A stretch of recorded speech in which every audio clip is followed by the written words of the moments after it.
Force Radio presents. Last night, a Jedi was murdered. She's killing Jedi. I didn't do it! Believe me! She was my student.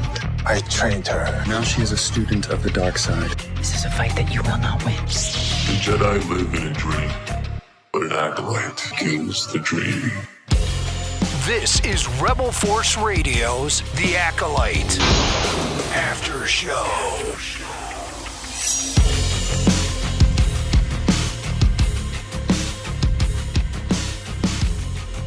Well, this show has given us a lot of firsts, but I tell you what, I never thought I would see the first Jedi kebab. Did you see that?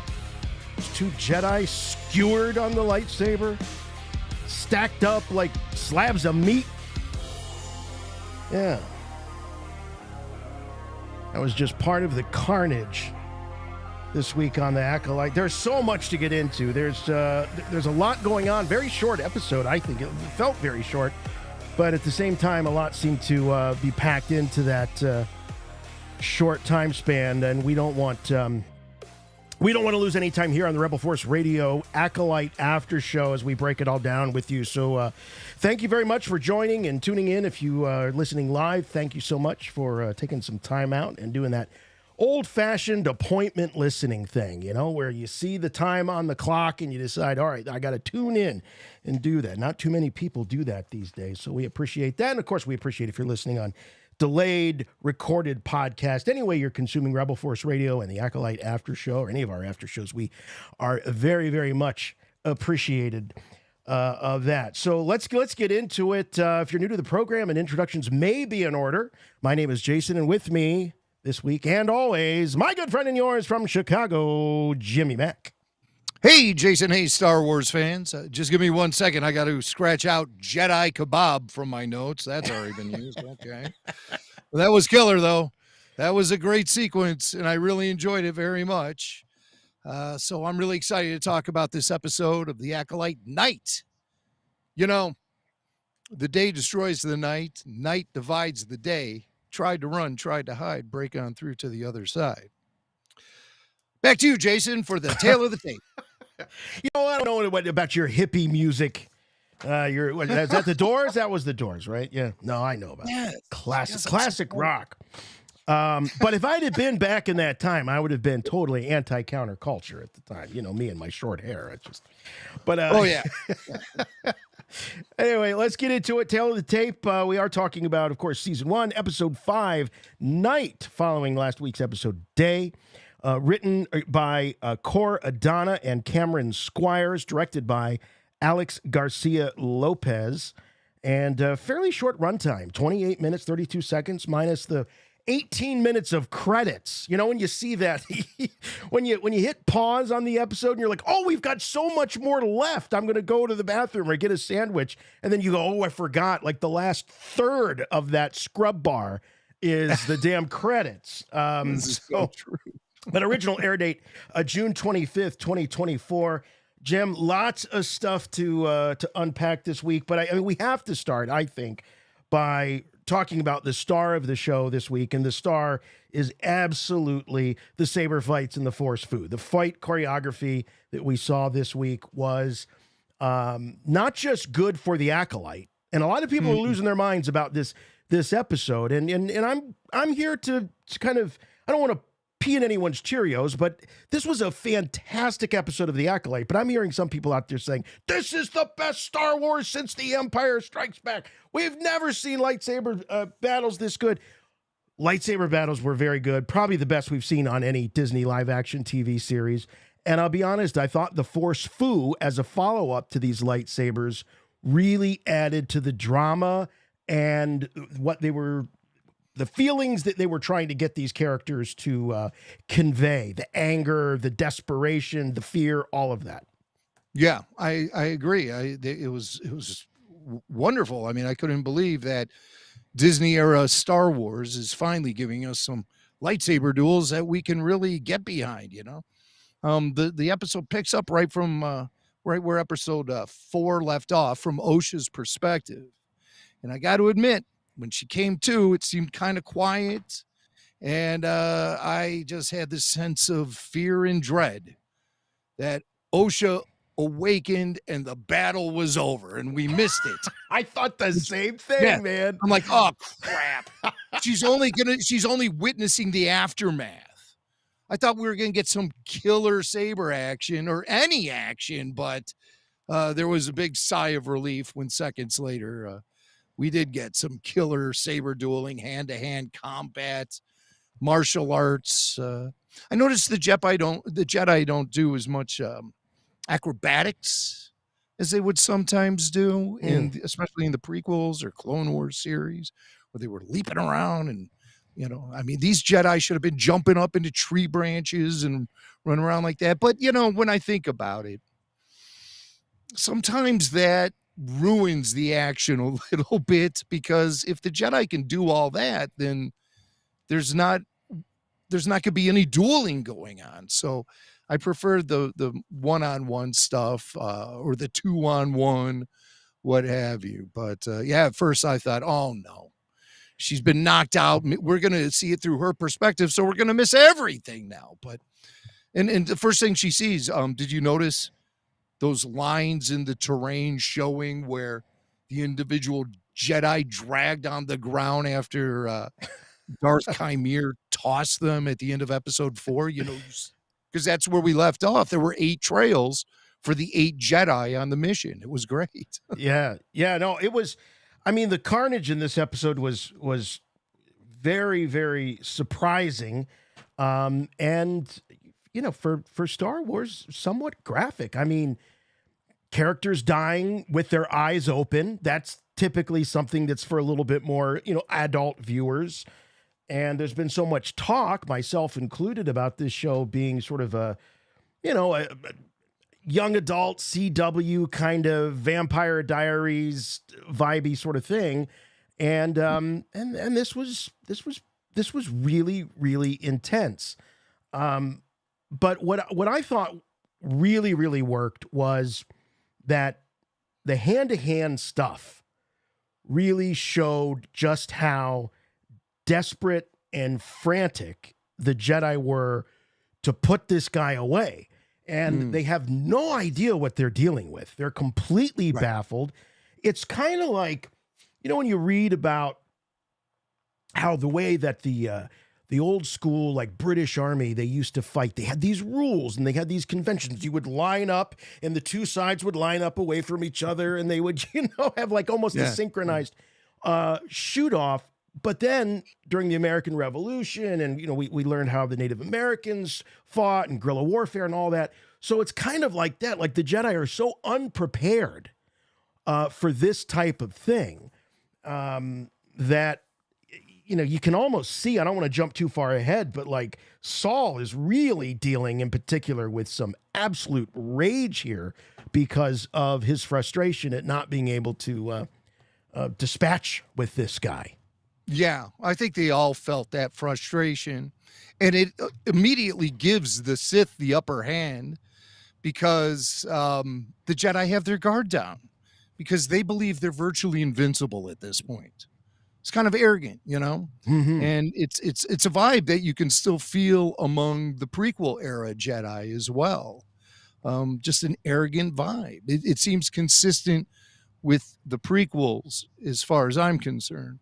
But, you talk about the conventional rules of battle and stuff. Right. Yord even, he like references that when he doesn't know what to make of the Sith. And he says things like, he doesn't follow the rules of combat. There's no method. Right. It doesn't make sense. Yeah. So yeah, they were confused. And it's I think partly because of their arrogance or hubris, and partly because the dark side clouds everything. They don't know what to make of the Sith. They haven't been around someone who masters the dark side like a Sith Lord does, because the Sith have been in hiding for decades, for centuries.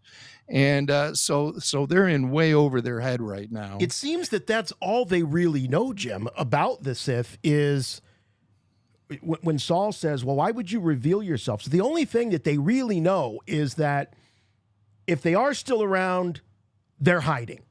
That seems to be the only thing they know about them. Yeah, Saul even mentioned to Chimere, why risk revealing yourself?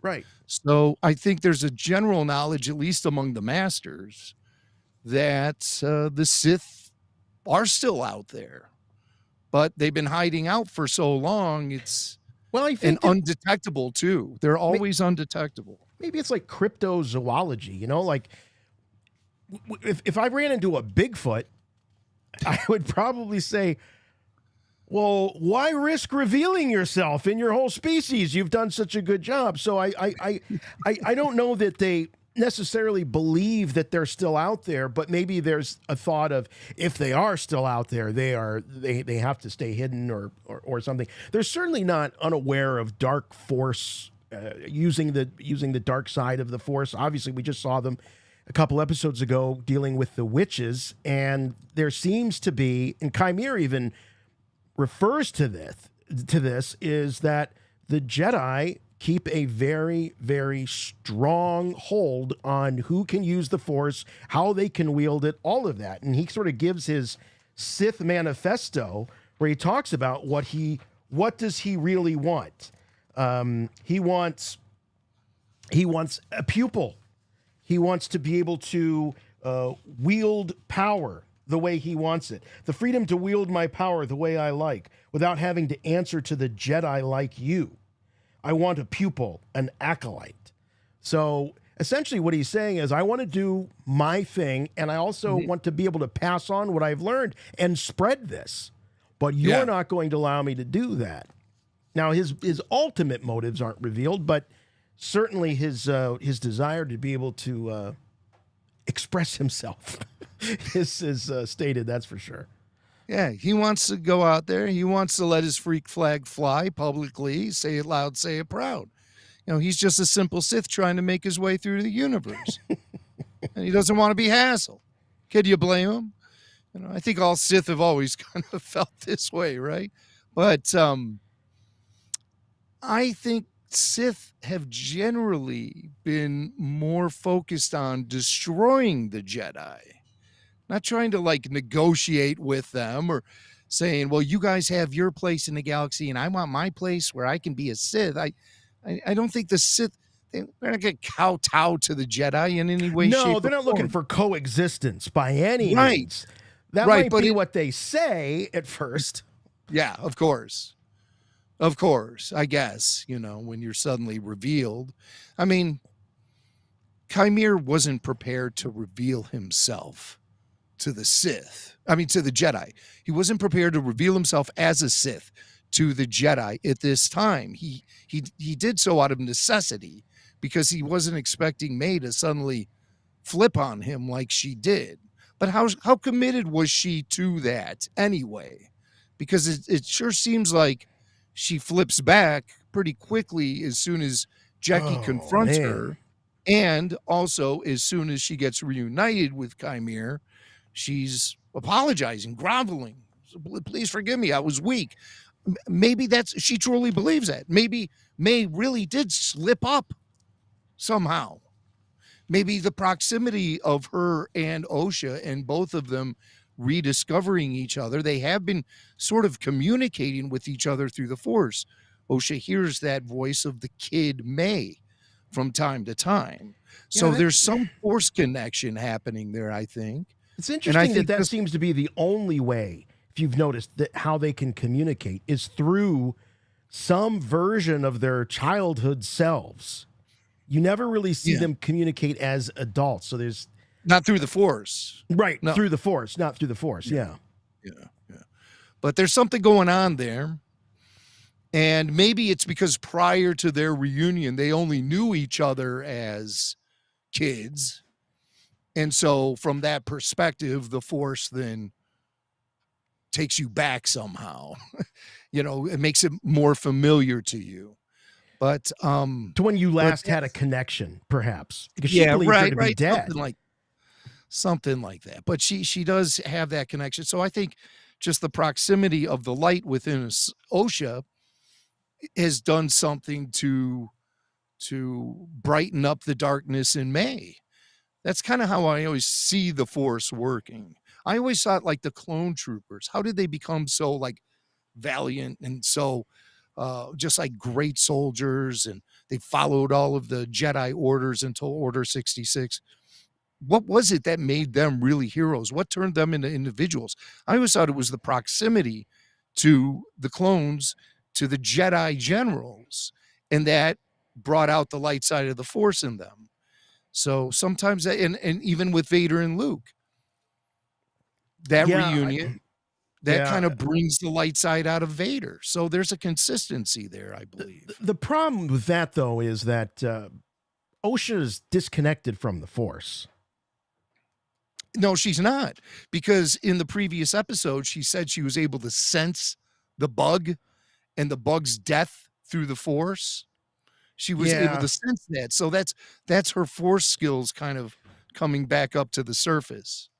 Yeah, I've got a simpler take on this whole thing with May. I mean, part of me thinks that it's a little cheap on the writer's side, to be honest with you. I think that there's some consistency issues, but it's the Star Wars that's being presented to us. So, the case that I'm going to make is that May's goal is to reunite with her sister. She wants family back. Yeah. Whether she has to use Chimere, whether she has to kill Jedi, no matter what she needs to do. She's not a true believer. She is not a true believer. So it doesn't matter what fire she needs to walk through. She's going to bring her sister back. And it isn't until her sister totally rejects her at the very end of this episode. Categorically, they've got, they think that Chimere is toast, that he was taken away by the bugs. And all that's really left is for them to, in May's mind, is for them to just go off into the sunset together and, be sisters like nothing ever happened. Right. And she gets the family back that she's always wanted. And Osha shuts the door right in her face and says, no, I'm here to do what I set off to do, which is I'm going to arrest you and bring you in and all this. And I think it's that point where May realizes, okay, this isn't going to happen.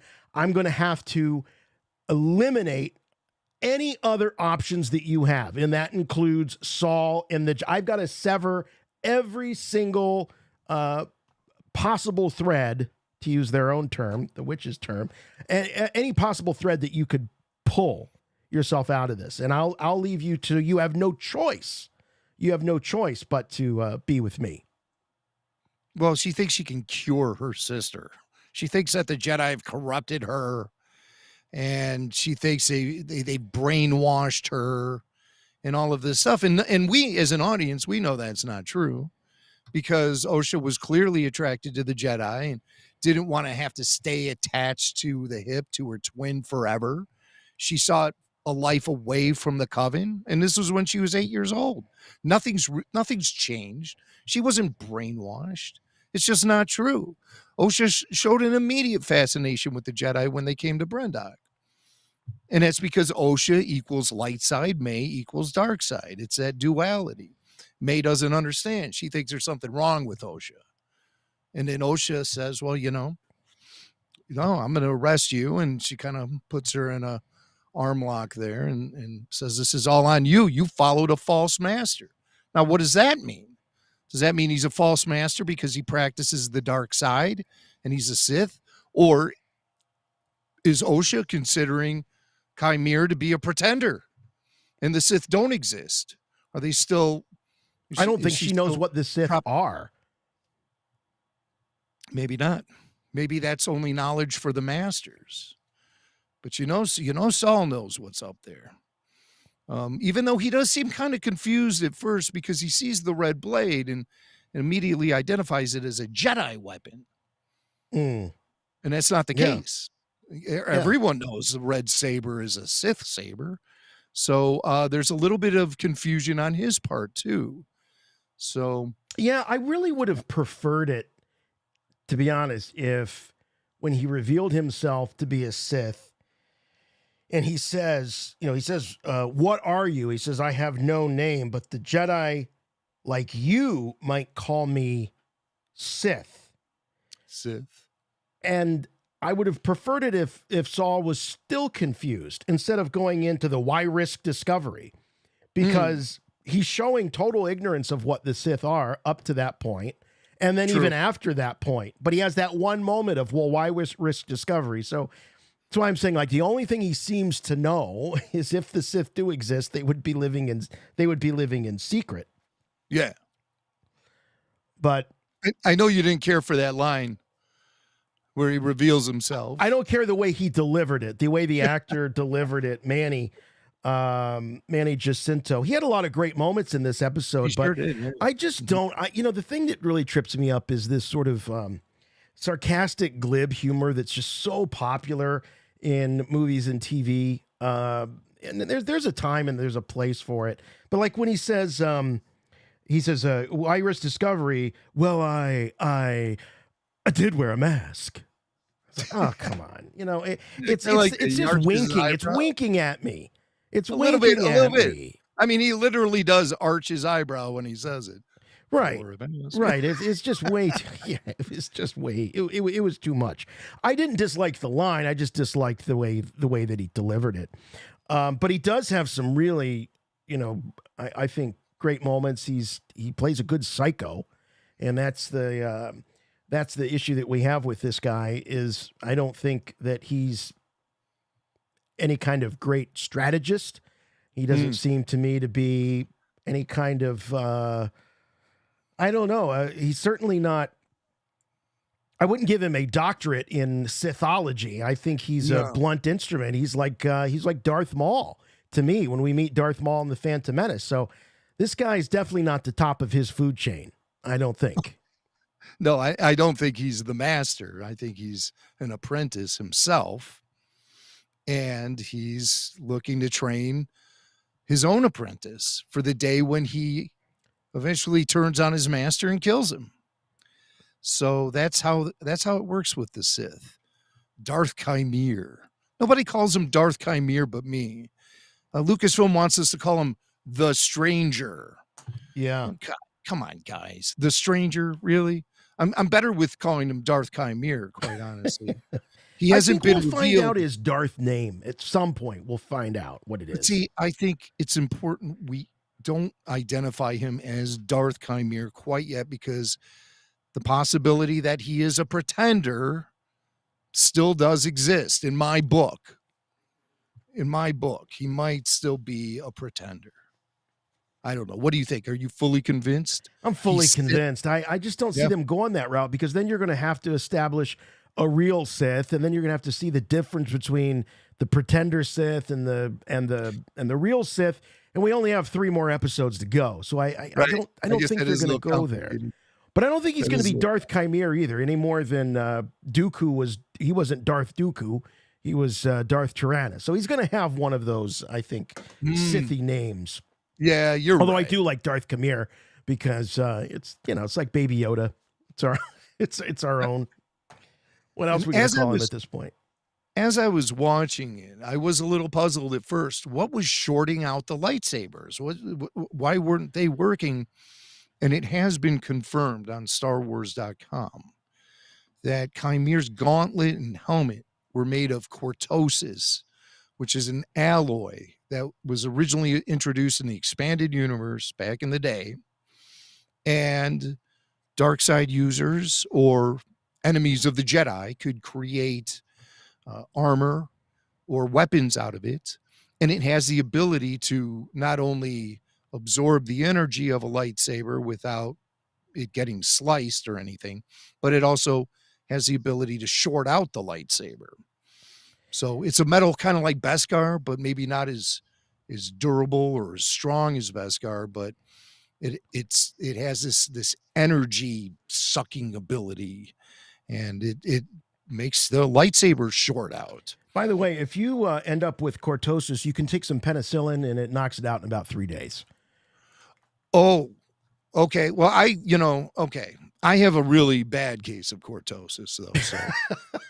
But this They do, cortosis is pretty damn valuable because, as you say, Jim, not only does it deflect the energy, it absorbs the energy, but it's implied that it also stops the Jedi from utilizing their Jedi mind tricks on... Okay, that one's new to me, where if you wear a helmet made out of it, the Jedi can't get in your head.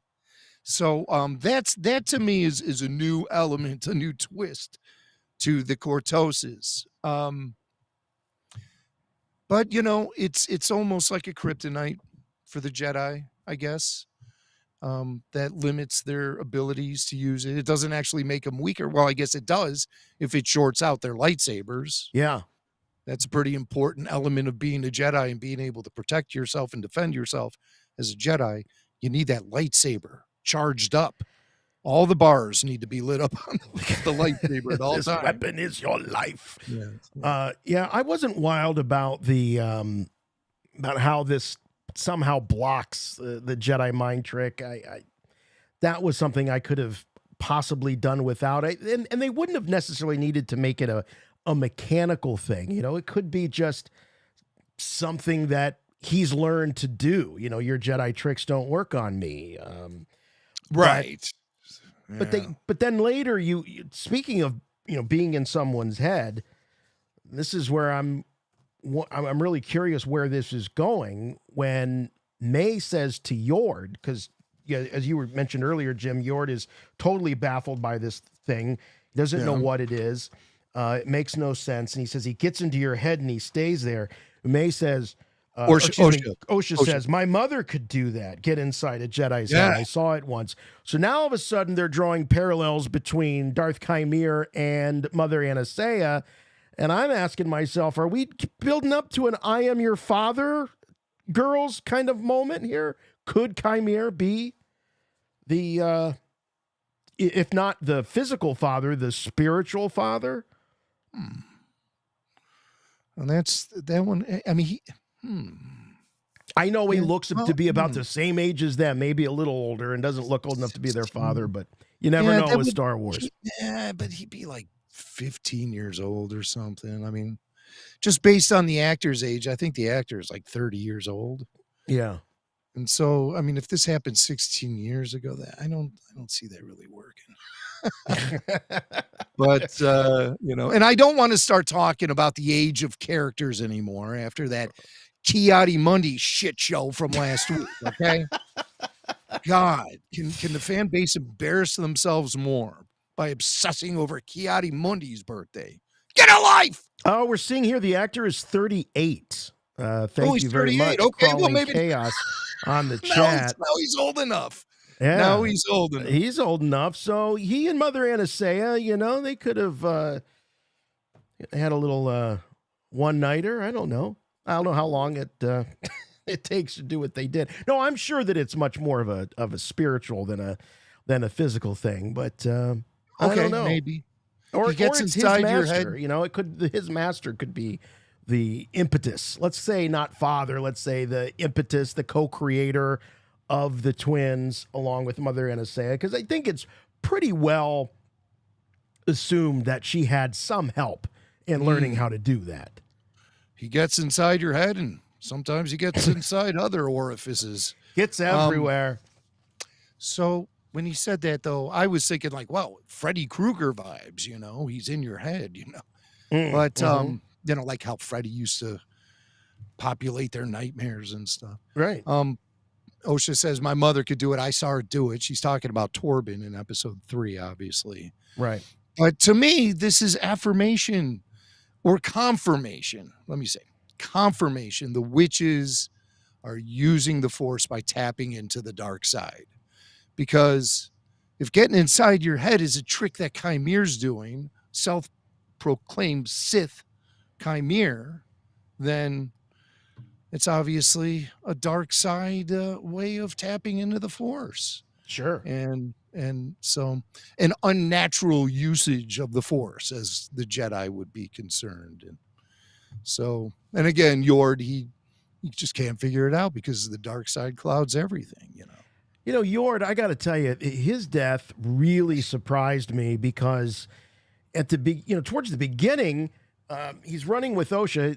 By the way, I like how they sort of established that the Jedi have these sort of they call these plays, like in the field, civilian to the ship. Yes, sir. Civilian to the ship. It's this sort of shorthand. They're so regimented. So Yord is off trying to get Osha to safety, to protection, because she's wearing the civilian robes. So she can't, we don't want to lose the civilian in battle.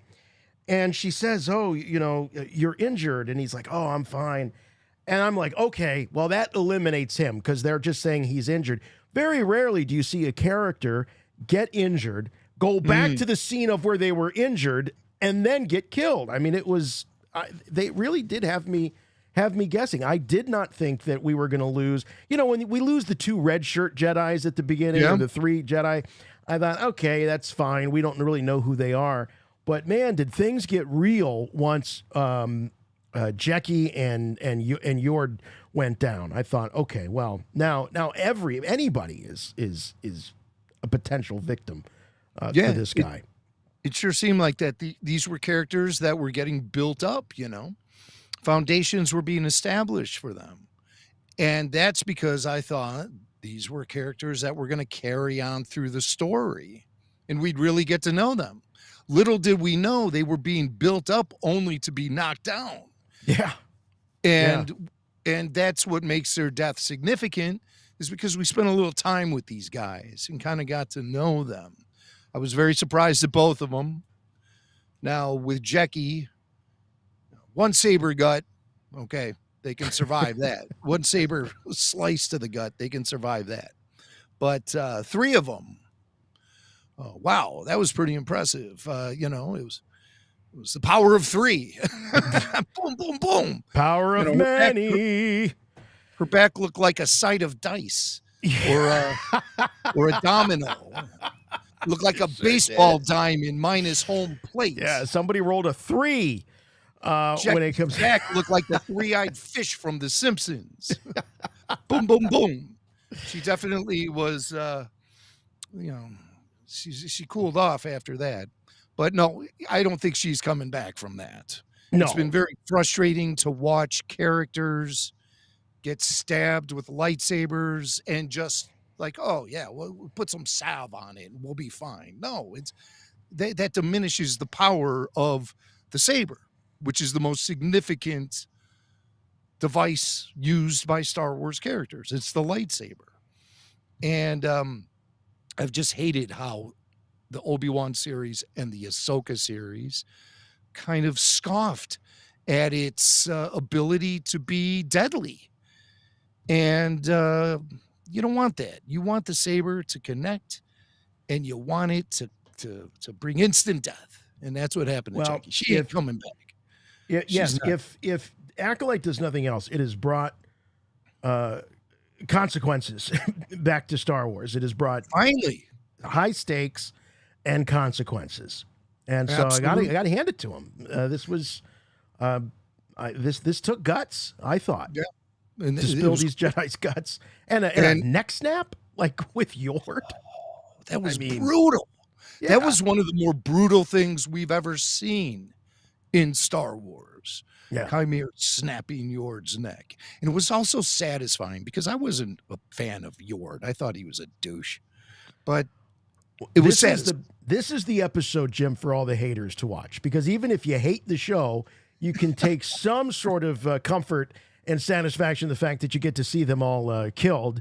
So if Jackie's not your thing, well, there you go. Yord's not your thing. There you go. You can have some fun with that. Especially since the actor Charlie Burnett, when he was on his media junkets to promote the Acolyte, multiple times he claimed Anakin destroyed the Death Star. Multiple times, not just once. Really? And I saw the one. I didn't know he kept doing he did it a few times. And he did it to make that lame argument, like, what about the innocent people on the Death Star? Now, come on. That's from Clerks. Right. And let's just leave it there. Okay. These people were all agents of evil. There were no innocents on the Death Star. I don't care what you say. And, like what about the plumbers? There were no plumbers. It was all droids doing all that stuff. No, these guys were soldiers and they were enlisted in a civil war. They don't even let human beings do spacewalks. They have to, they have to have illegal mechnics. So they're going to have droids doing all that stuff. But the death of Yord, quality kill. Let's just say they were quality kills, both Jecki and Yord.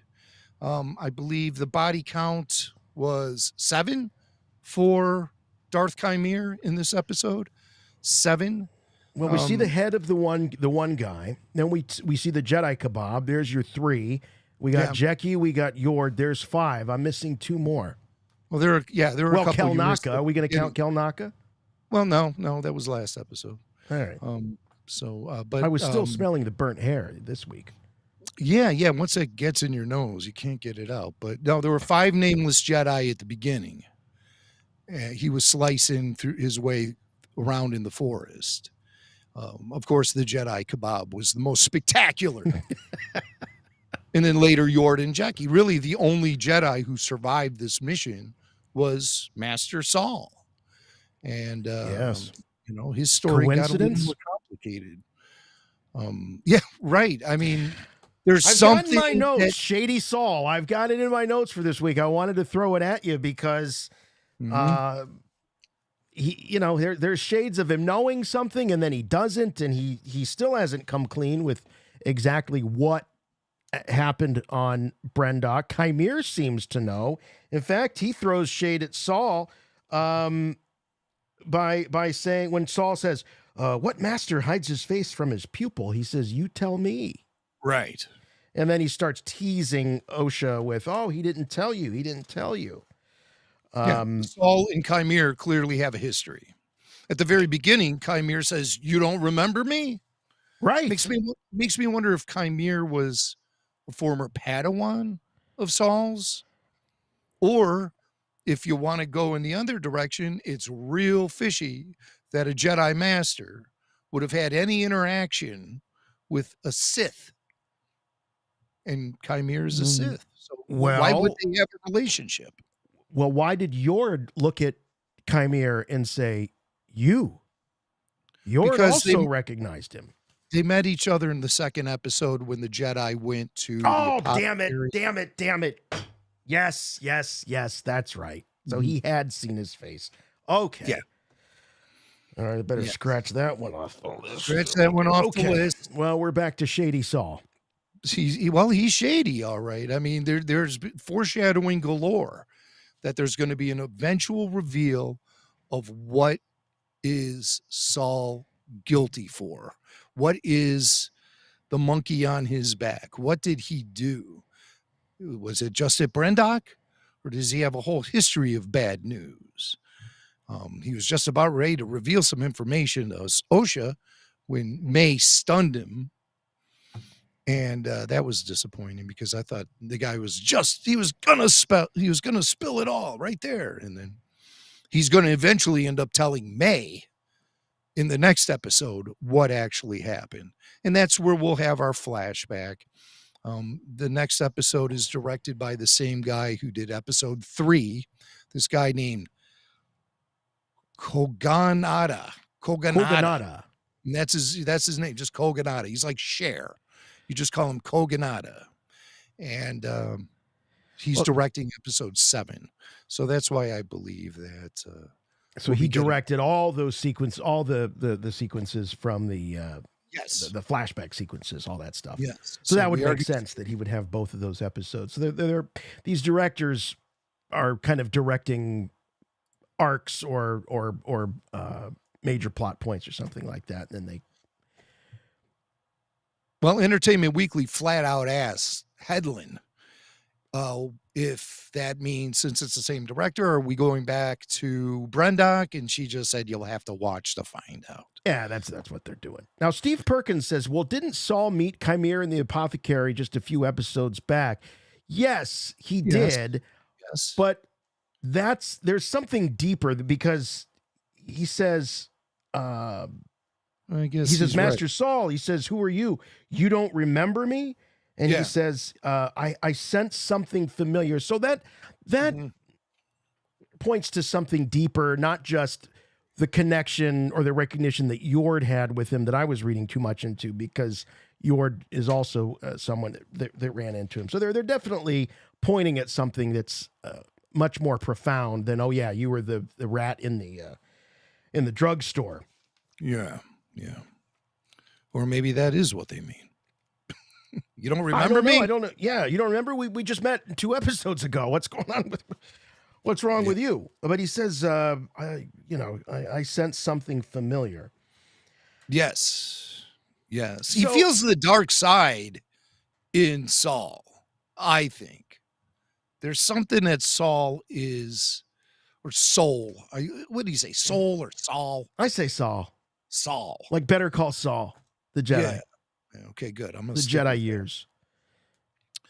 that. So I just felt like when they first initiated the hand-to-hand combat in the second duel, Chimere smiles.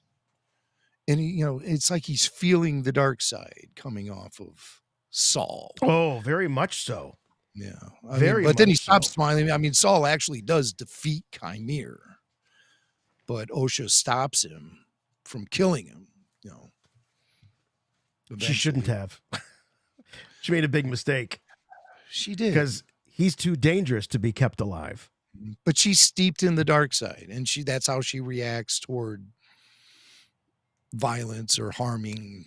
Because, you look back at when her sister May was torturing the butterfly in episode 3. I don't know. It looked like Osha was doing that right before May showed up. So I didn't get that part, but in episode 3 with the There's butterfly. all these rules, and Chimere talks about the rules. He even says, he goes, I don't make the rules. The Jedi do. I have to live in secret. I have to keep my face covered. And now that my face has been revealed, I have to kill all of you. You can't hold me accountable for that. These are your rules. This is your galaxy that you're running. It's pretty sick and twisted. The Jedi say I can't exist. They see my face, they all die. Yeah, that's how it works. But again, he thinks, he's just responding to the way they respond to him. So Yeah. it's the action reaction. And another way of looking at it is that this guy is just blindly killing Jedi in fits of rage, but he's doing it with a purpose. So the Sith remain underground and off the radar so they can continue their rule of 2 and work their way toward galactic domination. Yeah, well, I think that he has, I don't know if he's always felt this way or if this is just something that is sort of recently become an option or a possibility for him, which is, I think he thinks he's going to walk away with one of these twins as his apprentice. I think he's open to the idea that it could be either one. Yeah. So, and I don't think he really has a preference which way it goes because he's keeping them both on the board. But I agree with you what you said earlier about he wasn't prepared or he didn't want to reveal himself. He only had to because she went AWOL on him. He had to bring her in. He put a lot of time into her, and so he was able to sort of tutor her, teach her, and wipe out Jedi in the process. It was a great deal for him. He got to kill Jedi by extension through her, and he was training her to be his acolyte. So when she left, the whole plan got upended, and then he had to, I think, at least accelerate what might have happened eventually. But and then that's why he has to kill everybody. So he's got a loose end. He's got 2 loose ends at the end of this episode. And he's got Saul and who he thinks is Osha going off with Saul. We know it's really May. They do the whole, twin, the switcheroo with the twins. People are calling it the parent trap. Yeah, it is a trope. It's been done in all kinds of movies and things like that. So, Star Wars has borrowed from things before in the past, so I don't see that this is any great crime, any great sin against humanity, that they have their own sort of twin switcheroo. But I do question the Jedi and, in this case, the Sith's inability to sense who is who, although we don't know. Maybe they do sense. Maybe Chimera knows exactly who that is, and maybe Saul does as well. I'm fully convinced that Chimera knows that he has OSHA. I'm fully convinced of that. He immediately was able to see through her BS when she first went to the apothecary and was impersonating May. Within seconds, he figured that out. Plus, OSHA also has that tattoo, which is a huge way to tell the difference between the two of them. Right. So I don't think earlier in the season, I think it was episode 1 or 2 even, when Saul saw that tattoo on OSHA, it serves a purpose. I forgot about the tattoo. Yes. And there's also a moment. Yeah. So he rolls her over. He sees the tattoo. I've got the screen capture up here on the screen. So that was certainly not a coincidence. And then he also, we don't want to see you. I thought I had the screen capture when he heals her wound, by the way. He does a little force heal. He does heal her. I wasn't really certain about he was using that force healing ability, but I sort of felt like he was, but I couldn't confirm it with myself. So, I was surprised about. Oh, go ahead. No, you go ahead. Well, I was going to say what I was surprised about in this shot. It's so damn close to Palpatine leaning over Anakin and old Ben leaning over Luke. All he'd have to have done is just put his hand on the forehead. Like, I'm so shocked that they didn't go that little extra step. But I do think that's what they were sort of hinting at here. I think they were sort of evoking that scene. Oh, there were a few shots that reminded me of things we've seen previously in Star Wars. Just prior to this, the scene opened up only on Chimera's feet as he was walking through the carnage on the battlefield to retrieve his helmet and his cloak. And as it just showed his feet, it reminded me of the end of Return of the Jedi when Luke is walking toward the funeral pyre for Vader. It just seemed like a similar shot. I am fully convinced that Chimera knows he has OSHA. He found OSHA there. I'm fully convinced of that. Now, on the other side of the coin, how is Saul being fooled by May impersonating OSHA? I think that's easy. Number one, guy's battle fatigued. He's just been through a lot. Right. And he's lost two of the people very close to him, Jecki and Yord. And we all know that it takes a certain amount of energy to exert your connection to the Force. So he's pooped. But also, again, I said it earlier in the episode, the dark side clouds everything. That is Star Wars 101.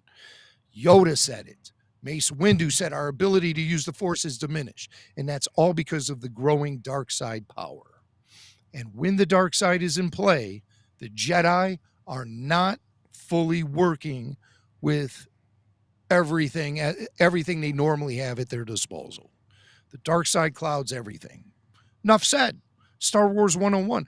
Palpatine in the prequel era was working alongside not just any Jedi, but the Jedi Council, the most powerful masters of that era, were working alongside a Sith Lord for more than a decade. The dark side clouds everything. Enough said. Yeah. By the way, if you're wondering who's figured all of this out, and the real genius of this series, it's this guy right here. It's Basil. Basil knows everything. Basil was following the action. He knows that they did a switcheroo. He rescued what is it? Pip, the little droid of OSHA's, and he's bringing it to the ship. Now, my theory is that Pip is the one that might blow the whistle on May not being who she pretends to be. Because there's got to be a reason why Pip survived after being pulled up into the air, into the trees with old Chimere, and thought that Pip might have been moth food. And to go through and have Basil find Pip and then follow May and Saul, and so I actually think that Pip is going to be the one that's going to start literally blowing the whistle on Osha. And then it's going to be revealed, but that Saul knew that it was her all along. I don't for a second think that Saul doesn't know. All right. Prophet or loser, Jason Swan. Prophet or loser. But that's your take. I thought it was just such a cringy moment when she takes that little flashlight, goes, "I love you, Pip," and then puts it on the back. That was so stupid. That was just, oh God, what a bad piece of dialogue. I largely think the writing on this show is pretty damn good, but some of the dialogue is the story's great. But yeah, I'm with you. Yeah, the way it's all plotted out, it's real solid. But there are occasional moments with the dialogue when it's just like, wow, who wrote this? George Lucas? It's like that. But Pip, and then of course Basil. He's still being referred to as a Jedi on the descriptive audio track. Oh, somebody better tell them. When he came on screen, the narrator said, "The short otter-like Jedi runs through the forest." It's like, well, wait a second now, got those civilian robes for a reason. And last week I said I guess it was kind of being played up as a joke about the civilian robes. I said the joke was ineffective, but the introduction of the civilian robes is interesting. It's led to a payoff with May then taking it and putting on those civilian robes. So you see where, that's become her disguise. Right. So, I mean, I guess she could have done it with any clothes that Osha was wearing, but the civilian robes, I don't know. If you were wondering if lightsabers are accurate enough to cut your hair, turns out they are. Turns out they are. So very effective. Very effective. Who says you can't get a quality I wonder if that's how they cut hair at Kessel Run. Our friends at Kessel Run hair and action figures. I'm going to take the Acolyte. That's what you order up there. I think the thing about the twin swap that bugged me a little bit was that I knew it was coming. It was just a matter of time. And they already sort of did it. They dipped their toes in the water there with Chimere. So it's just, that's another reason why I don't believe for a second that Saul would fall for this. I'm going to lose so much respect for him. Battle weary or not, I'm going to lose so much respect for him. But I get what you're saying about the shroud of the dark side falling and all of that. Yes. All of those. That sounds like such a Filoni answer, though. The dark side clouds everything. You know how that works. It works within the lore. Yeah. The dominoes fall in the proper direction when you do things like quoting Jedi like Mace Windu and Yoda. So. Right. All right, well, let's get to some super chats. We've got some, and they are super. Let's start with Brendan. Brendan says, Chut, fellas, lightsaber action was really good. The brutal nature was next level. I didn't think the House of Mouse had that in them. Wow. Yeah. I mean, I agree. It was definitely more intense than I thought they were going to go. And I'm not one of those that says, I need Star Wars to grow up with me. I need Star Wars to be brutal, and I need Star Wars to be... I don't demand that sort of thing. I do think that you have to have consequences. Ben Kenobi dying was a huge, huge consequence. I mean, it was a relatively a last-minute decision. Turned out to be a great decision, but even the actor didn't want that to happen. Alec Guinness was kind of peeved about that. Killing off Yoda. Now, he didn't die in battle, but it certainly led to the feeling of abandonment and loneliness that Luke had, and he was really going into this thing at the end of the third movie all by himself. So it's always had there's always been, I think, high stakes and consequences. My God, they killed entire planets. So That's what I've been looking for. The fact that they did it in kind of a brutal manner, I don't know. I see Blake is on the line, so we'll have to talk to him and see if he's had nightmares last night after seeing this. You mentioned Jim Freddy Krueger. I was getting Michael Myers vibes from and Michael Myers, and then what's the character from Scream? Ghostface. Ghostface. Yeah. There was a moment, and I used it for our thumbnail, that because in the original Halloween movie, there's a scene where after he kills the one guy, and Myers steps a couple steps back, and he does that dog tilt, where the head sort of tilts, and we see Chimere doing the same thing. It's a very creepy, eerie, that head tilt. But so yeah, No, I see what definitely you're saying. horror elements. Yeah. Yeah, I get it. There's nothing about the physicality or the approach to the character that makes me connect with Freddy Krueger. It was just that one line in specific. He gets inside your head and stays there. Oh, That yeah. But Freddy they were Krueger. definitely going for like some kind of horror jump scares. Oh, Probably yeah. more so than anything in Star Wars. Really, I can't. Soundtrack from Michael Abel certainly fuels that as well. Oh, very much so.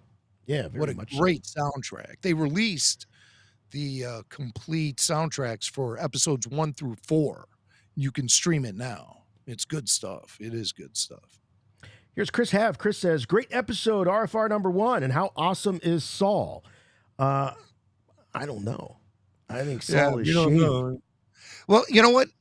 The action sequences he was involved in were top notch. High Oh quality. yeah, Great no stuff. question.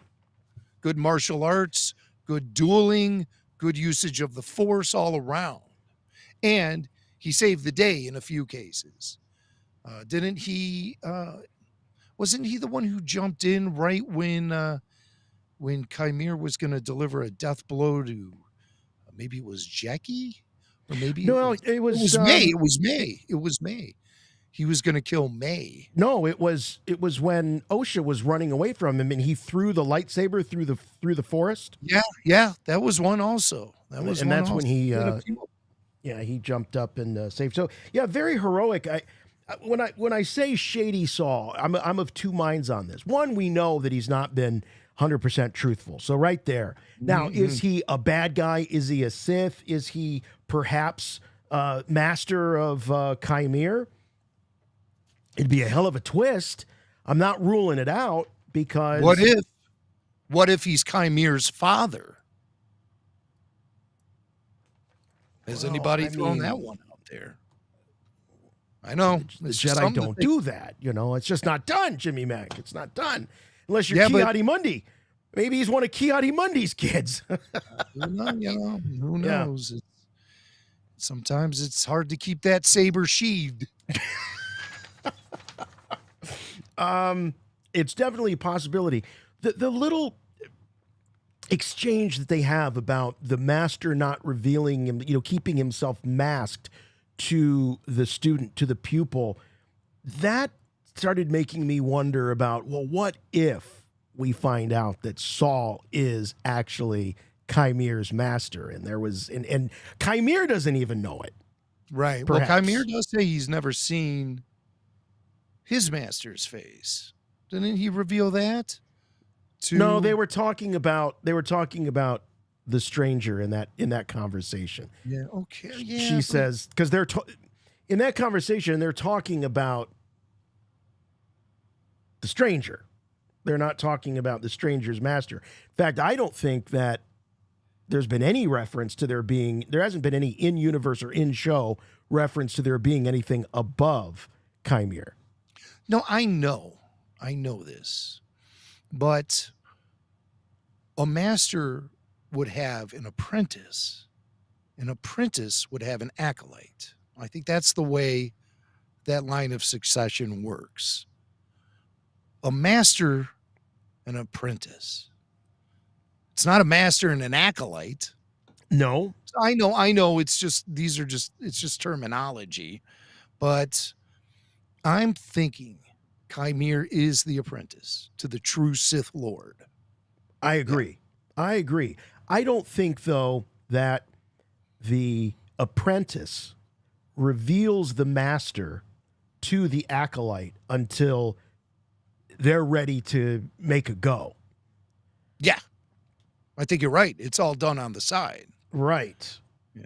Yeah. So it seems unlikely to me that May would know that there's anyone above Chimere at this point. But I think Chimere is presenting a situation. See, it gets confusing because Chimere is the Sith. He is a Sith Lord, but he's not the master. And I believe that Chimere was presenting the master to May clearly as two different people. I mean, she didn't know that there was any connection between Chimere himself and the Sith Lord. She's dealing with the shock of that right now herself. Right. But they both serve him. So May believed that she and Chimere both served who they called the master. Yes. So in that situation, Chimere is maybe more presenting himself to be an apprentice. Yeah. But we have, no, I think you're right, but we don't see May observing Chimere doing any apprentice-like stuff. She even says in the one scene, I'm out here killing Jedi, risking my life. What are you doing? And you're just, sitting back. So hierarchically, I would see her thinking that she's above whatever Chimere is to the master. Yeah, you're probably right. Because like he does toady. Maybe he's just a toady. He does say he's serving the master to pay a debt of some sort. He says that. That's right. Yeah. A deal that they made or something like that. Yeah. So I think it's unlikely he was presenting himself to be the apprentice. He's just sort of the go-between May and his Sith alter ego. Yeah. He just, presents himself as a regular guy. But it's brilliant because it's like you can be the boss and be the coworker. Yeah, it's like that TV show. Yeah, Undercover Boss. That's what they should call this show. Undercover Sith. There you go. That's it. Roll credits. Undercover Sith. So he gets to see both sides. He gets to see both sides of her. I also, and this is again nothing that that we've seen in the show. This is just my own thinking, my own headcanon, is that I think the amount of time that May has had with the master proper in the garb has been relatively limited. I feel like he's sort of like a ghost that sort of comes in and out. I don't think she spends hours or days at a time with him. So he uses Chimere as this proxy. Yeah. Yeah, right. Exactly. A go-between himself and exactly. Yeah. Here's Kurt Bear. Kurt says choreography was finally something cool, but just as I was getting into it, the jarring editing ruined it. Not feeling the show, but always love RFR. I didn't really, I don't know, Kurt, you might just let us know what you mean exactly. What's an example of that with the jarring editing? I didn't feel that there was nothing jarring here for me. Although I did want to ask you, Jim, we've talked a lot about this since Disney Plus Star Wars series started airing, and you and I've agreed with you. You made the case that you're really glad that these things drop one episode at a time every week. It gives you time to digest it and shows like this to happen. But I think this is a show that will be or would be infinitely better if you were able to watch it unfold at once. I am struggling a little bit with some of the gaps, and just some of the examples that come to mind are, you were dealing with the witches. I mean, it was a really intense delve into the witch culture there, that coven, and then bang, you're out of it, and you're shot like a cannon the next week, and there's no continuity. If you were watching this thing all at once, I feel that it would. Maybe some of the criticism wouldn't be quite as fierce. I think the story would reveal itself to be a lot stronger than it is, because I do think we have a really strong story here. I just don't know if it's doing it any favors by chopping it up this way. Well, there's a reason you feel that way, and I'll tell you exactly what that reason is. Okay? Yeah. You're impatient. You're just an impatient human being. You want it all now. You got to have everything at once. No, I seriously, I don't want to belittle you like that. No, you do share a sentiment that I think could be an area of improvement for Lucasfilm if they made these episodes longer. They're too short. Episode 5, or wait, which one are we on? No, 5. This is episodes 4 and 5 could have and should have been one episode. Yeah. They're just trying to get as much milk out of the cow as possible. The best way to do it is longer episodes, more fleshed out storytelling. And then maybe people won't be feeling jarred by the edits. If you let the story play out a little bit longer episodically. Yeah. Half-hour episodes. I mean, this episode is like 25 minutes of content, maybe. Right. That's not cutting it week by week. It just simply is not cutting it. And that's the problem, I think. That's the problem. The way to fix that is just longer episodes, flesh out the story a little bit more. Maybe, I don't know, a second draft of your script. I know it sounds revolutionary, but ever since Lucasfilm worked with Rian Johnson, they think they could just get away with one draft. When I think about what I feel is the pinnacle so far of episodic Star Wars through Disney Plus is those first 2 seasons of The Mandalorian. And I think what it was, it left me wanting more each week. Like I wanted to stay in that universe because I loved it. I loved the characters and they were doing such a great job. But I didn't necessarily feel unfulfilled after an episode where this is sort of borderline. Wait a minute. It's like, certain types of food where I'm hungry like 5 minutes later. Give me more to eat. So I think you're right. This isn't necessarily mean that they need to dump it all at once. It's just give us a little bit more on the bone each time, each serving. It's just, I like the weekly drops because everyone's at the same pace. Yeah. When you drop full seasons, people binge them the second they get dropped, and then other people stretch it out for a few weeks or whatever.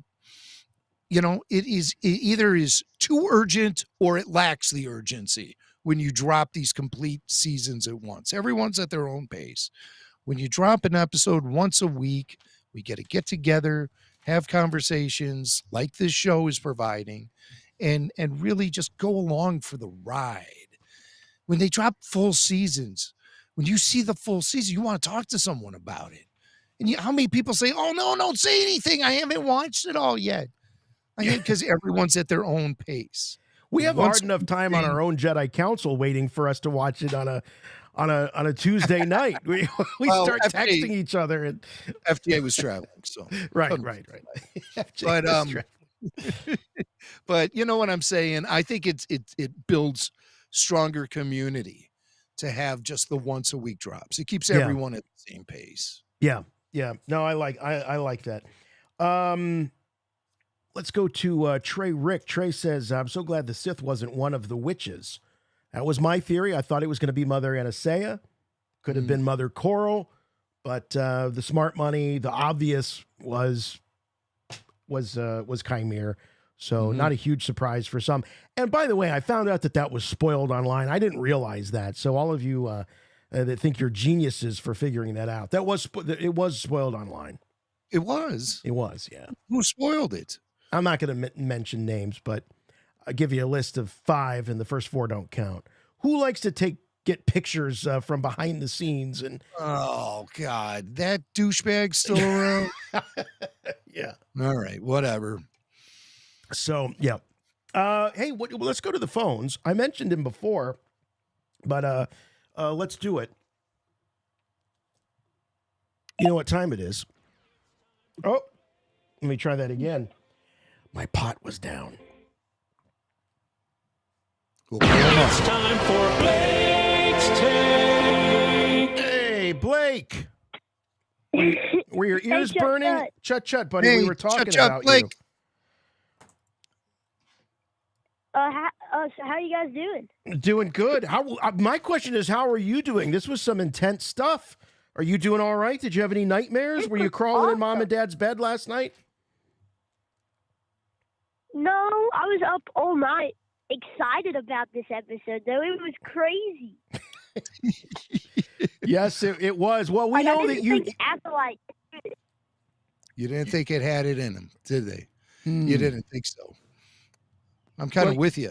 You're a bit of a dark sider, Blake. We know that your saber runs red, so this must have been pretty exciting for you then.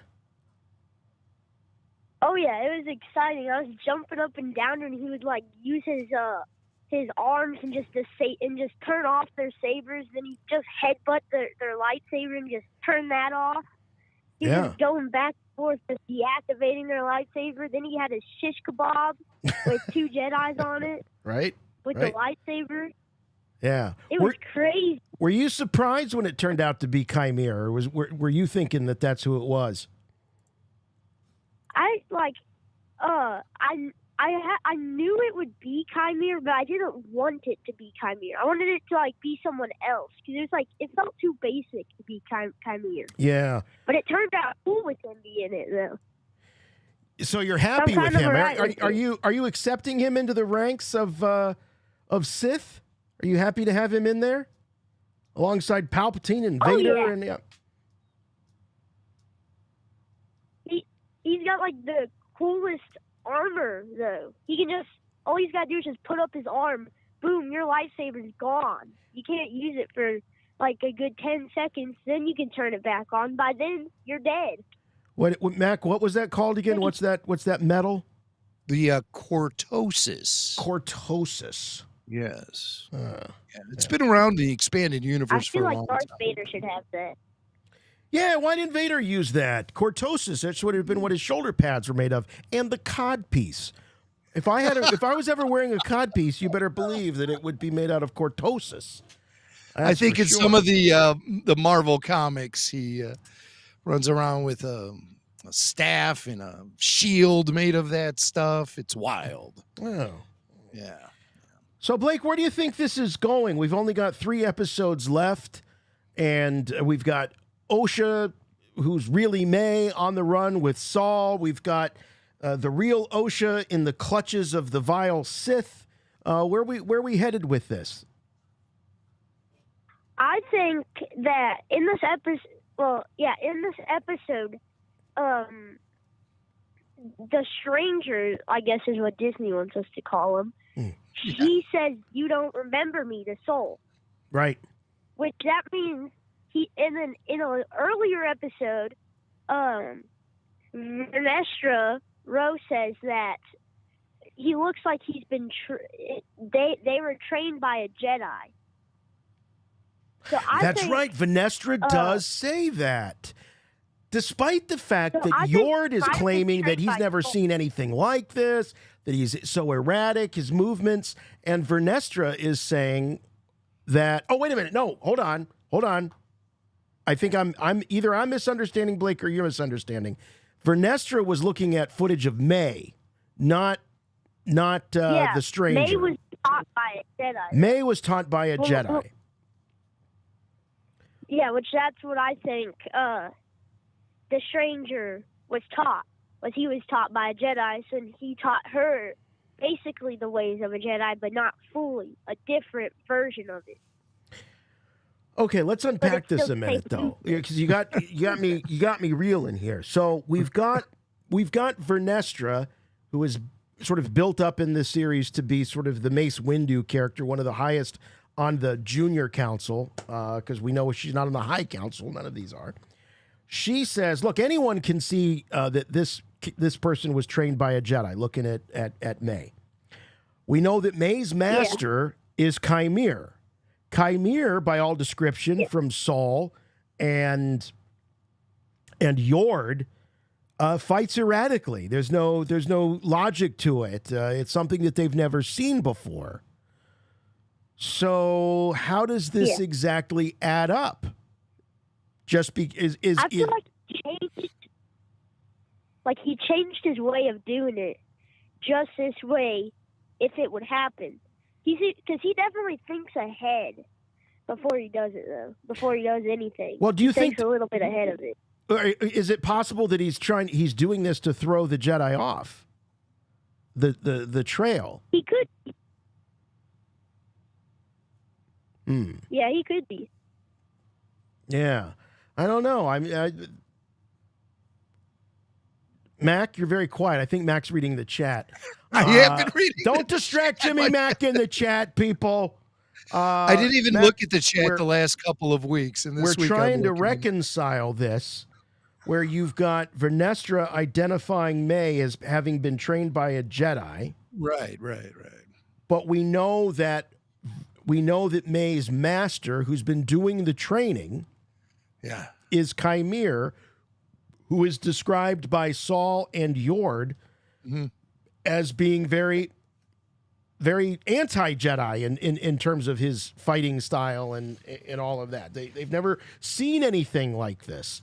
So does this mean that there was maybe someone else that could have been training May, or was Chimere deliberately training May in the style of the Jedi to throw them off the scent, perhaps? Well, see, earlier I brought up the idea that maybe Chimere was a Padawan himself at one time, and he was trained by a Jedi.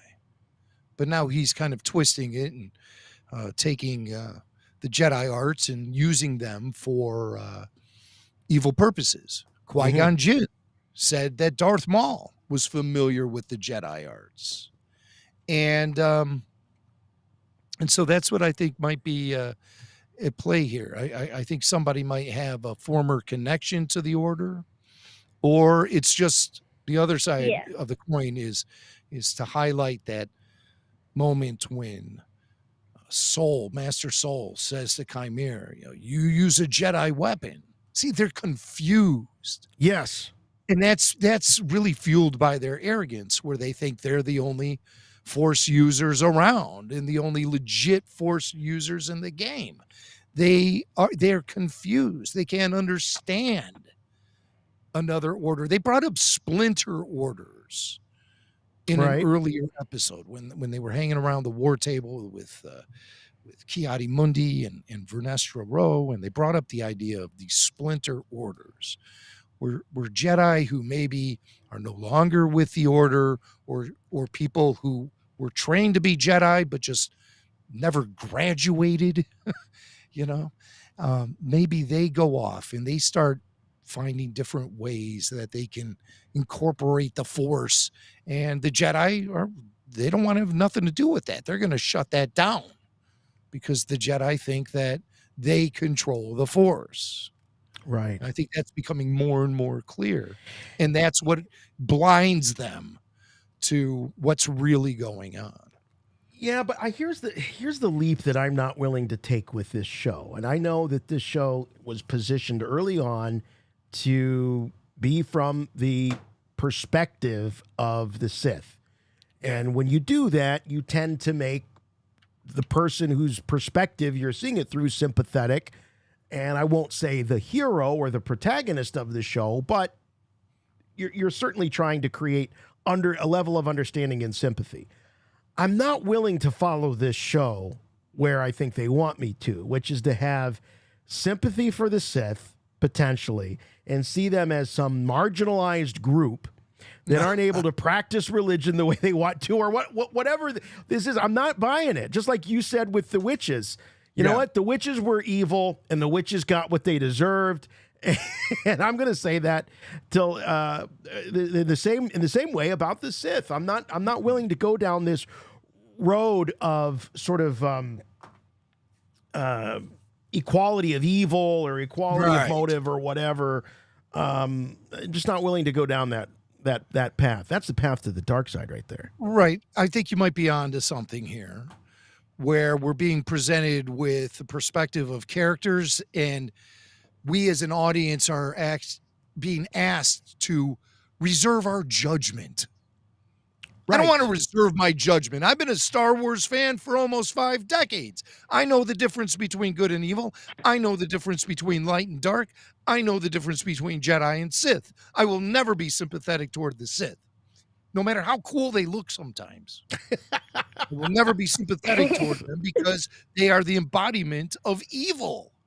And there's no working your way around that. So yeah, things can be presented from the perspective of the Sith, but they're still evil. I mean, for crying out loud, I fell in love with Tony Soprano for 6 episodes, but never once did I think he was, he was doing everything out of the goodness of his heart. The guy pulled off some real nasty, evil things. He's a murderer. He's everywhere he goes, he leaves a wake of destruction, but yet he's the protagonist, the anti-hero in The Sopranos. But that's The Sopranos, and that's, HBO, and that's Mob. Like, this is Star Wars. No. I love the analogy. I'm not discrediting the analogy. What I'm saying is that to me tends to be a bit of a step too far when it comes to Star Wars, which is about the white hats and the black hats. It doesn't mean that there's no room for gray at all, but it does mean that there is part of the thing that makes Star Wars work is that it is simple. Doesn't mean it's simplistic, but it is simple. Simple rules. Good guys, bad guys. Yeah. And the line is rather thick between those two sides. Right. But sometimes, it's kind of interesting to get there in the middle and so we live in this world sometimes of, moral equivalence, and I'm not willing to go there with my Star Wars. All right, hey, Blake, we're going to jump to another call, but buddy, you've given us a lot to think about. Appreciate it. We'll see you. We'll talk to you next week. Okay. Bye, Blake. All right. There he goes. 708-866-1737. The last couple of episodes, you guys have been awesome. We put the phone number in the description of the stream, and I throw it up on the screen. I haven't even had to say it the last couple of episodes. You guys are like locking up the switchboard. Tyler, our official call screener, is very, very busy the last couple of weeks. In fact, the whole Acolyte after shows, we've had jammed up switchboards the whole time. So for a show that everyone seems to hate, you sure do love talking about it. Let's go to Riley. Riley's calling from Indianapolis. He's a Patreon member. Of course, Patreons get sent to the head of the line. So Riley, welcome. Yeah, hey guys. Yeah, thank you. I'm a newer Patreon member, first time caller.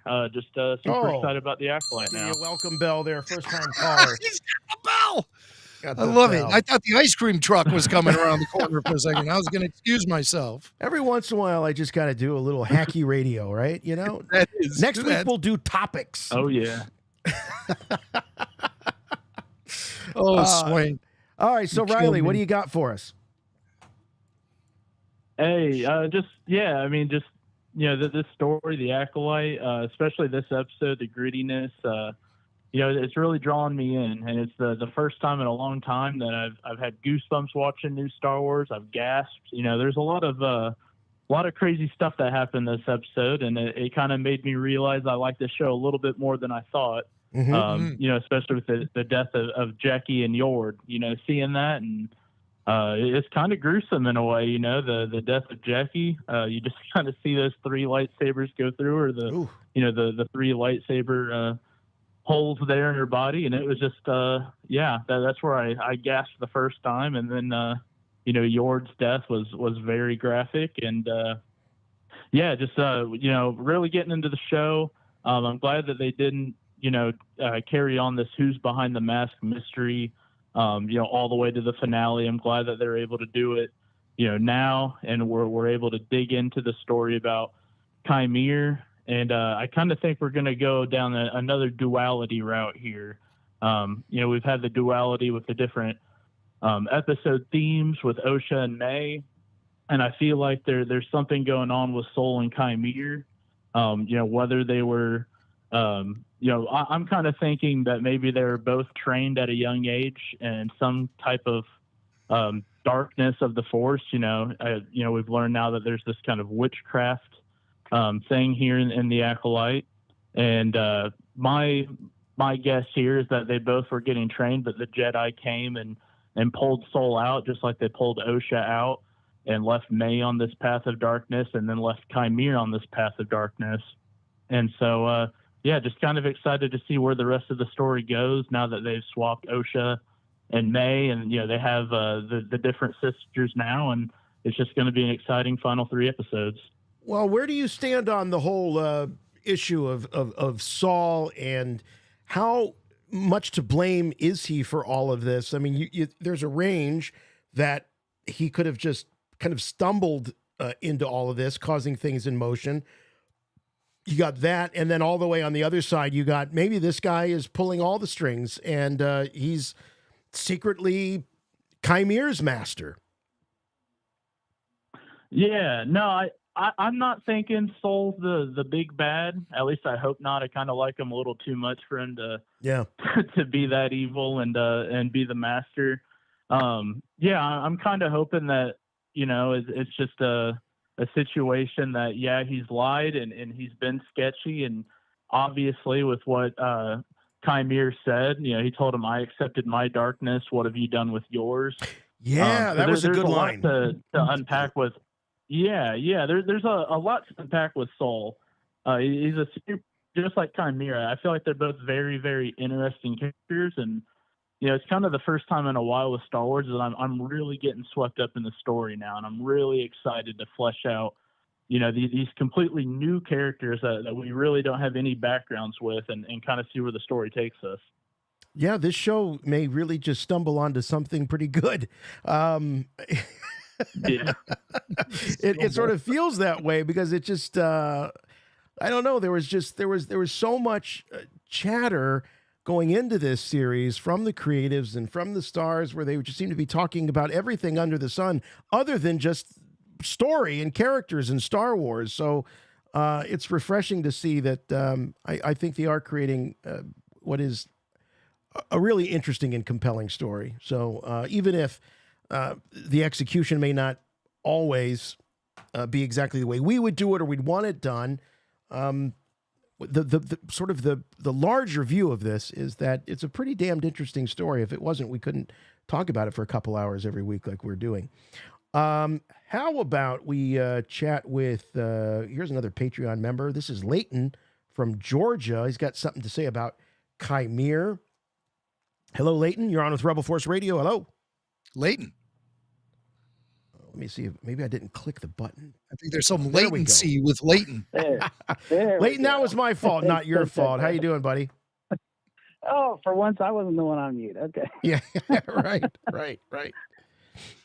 Yeah. I hope you guys are doing well. I had, I enjoyed the episode. Also love the after shows as always. I haven't been able to call in much, but definitely love them.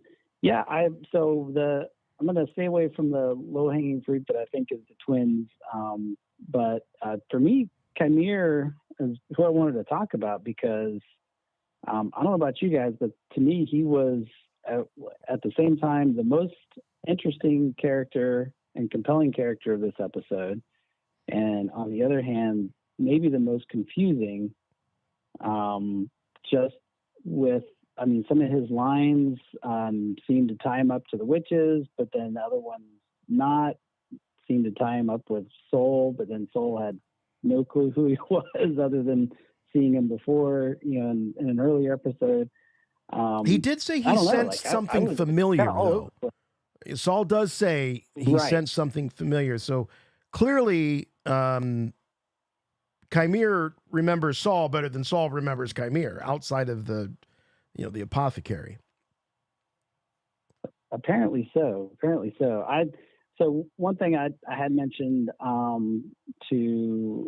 called in was so the line is probably my biggest beef with as far as Chimere's dialogue, which I thought in some parts was great, like his kind of comeback about Soul asking him why have you risked revealing yourself, and he's like, well, I was wearing a mask.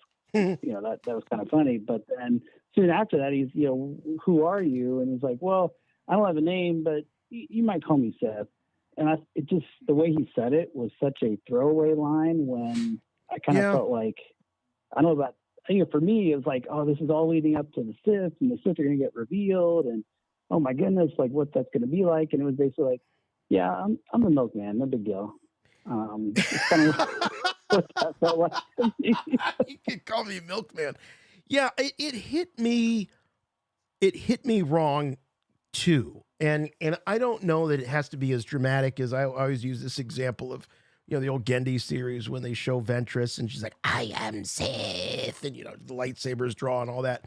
I don't think it had to be that dramatic, but he does kind of throw it away, and I think some of this has to do with just sort of, the way actors act these days. Go through history and there's different styles of acting, and there's definitely a desire to be so natural, that you do underplay certain things. And I think this is one of those cases where the guy was trying to sort of play it cool and play it natural, but it was underplayed, and I think to the detriment of the scene. He does redeem himself and I think have some really great moments in the way he delivers all the stuff about the freedom to yield, the power he wants. He definitely, I think, pulls that off really well. But I agree with you. I was a little disappointed with that reveal. I think it could have been a little bit more dramatic and well, not what so if he's glib. lying? I mean, what if it isn't the truth? He doesn't say I am Sith either. I forget how he words it. He says, but the Jedi like you might call me ... Sith. Might call me. If I actually was a Sith, is what he probably should. Although Jason said it with more drama, actually. I did. You might call me Sith. Yeah, that's good reading. Nice reading. Jim, this is like the third time you've thrown out this possibility that he's a poser, that he's not really a Sith. Yeah, that's right. There could be some. So, I mean, because how does that play out for you? How does that play out if he's a phony?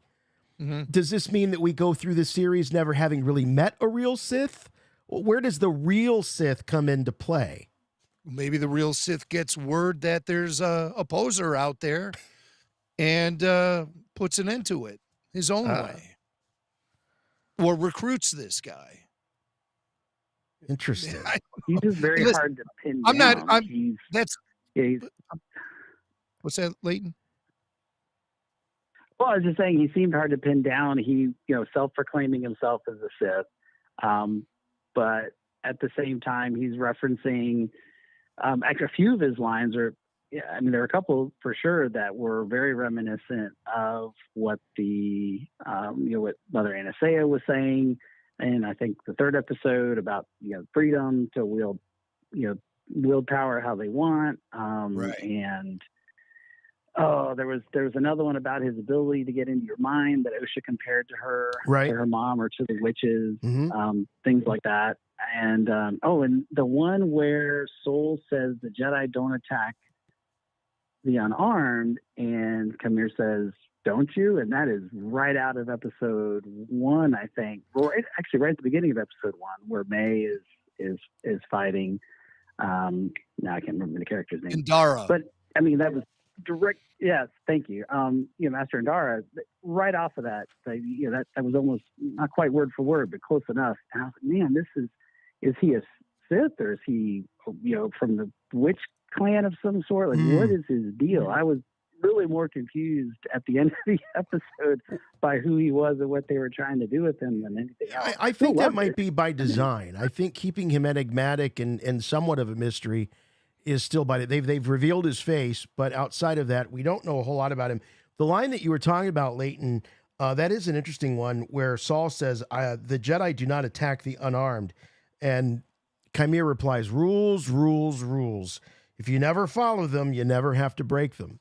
So, he's definitely saying, look how free I am to do and wield this power however and whenever I want. I love that anti-authoritarian edge of this guy. He's kind of my spirit animal in a way,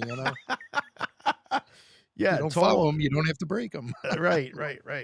Leighton, great call, man. Thanks so much for hanging out with us and being a Patreon, and really appreciate it. Got another we got a lot of super chats. My goodness, you guys are so very generous. Here's Rich Brendel, our buddy Rich. Basically, they are now calling the Dark Side user the Stranger. The theme song for this episode should be Feels Like a Stranger by Grateful Dead. I'm sure Jimmy will back me up on that. Sure, I'll back you up. Feels Like a Stranger. I keep thinking about the Billy Joel album myself, The Stranger. Right. There's many songs that can apply to this episode. Yeah. But no, I don't think the Grateful Dead would make a great soundtrack for Star Wars necessarily. I do appreciate that Star Wars and the Grateful Dead both come from the Bay Area, but that's pretty much as far as we want to take that connection. Here's Chenpuka says, love this episode. Took a while to get here, but it was worth it. Found it interesting that the Kylo Ren theme plays at the end with Chimere, possible founder of the Knights of Ren. Love you guys. I didn't hear that. Mac, did you hear that? Well, I'll tell you this, not necessarily, but I do see some similarities in Chimere and the Knights of Ren. We've never seen a knight wield a saber, though. Well, right. Kylo Ren was a knight. Kylo Ren does, but you're right. He's the only one that does, though. Kylo Ren is just such a conundrum, man. Because, I mean, you would consider Kylo to be a Sith, I guess. But, I mean, Palpatine was just toying with him.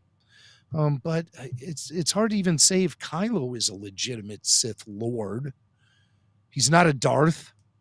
He's not a Darth Kylo. You not a couldn't Darth. even say, for that matter, Jim, could you even say that, oh, God, Circus's character, Snoke.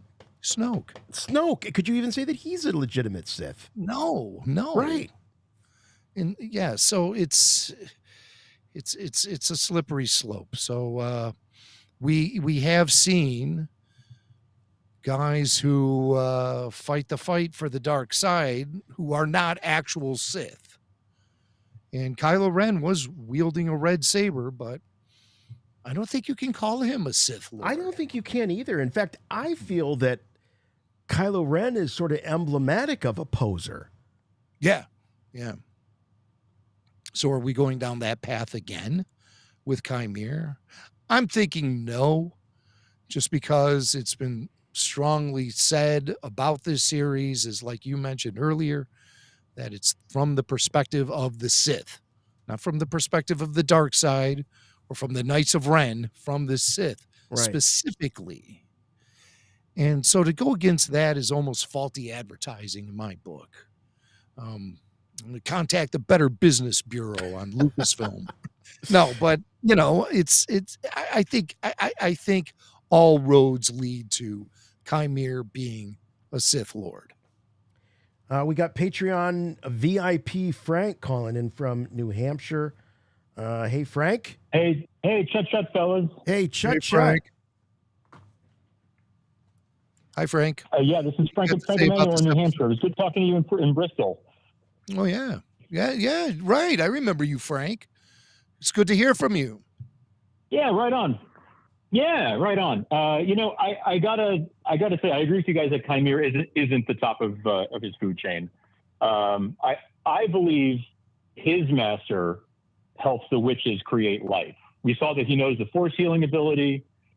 Seems like it's in the same vein as creating life. So I think that they showed us that very deliberately for a reason, and I think that reason is that his master helped the witches create life. Ooh, yeah, you might be onto something there. Because we know the Sith, that's something that they try to do, is to manipulate life and manipulate the midichlorians specifically to create life. That's a Sith thing. Exactly. But, I mean, were they onto it even prior to Darth Sidious learning? Or, I'm sorry, Darth Plagueis? I get my Darths confused. Darth Plagueis is the guy who I always thought is the one who discovered how to do that. But maybe Darth Plagueis is actually around in this era. I mean, could Darth Plagueis be? Well, that's kind of what I'm wondering, right? Like, is Plagueis around in this era? And could that be who we're dealing with? Maybe. I don't see why not.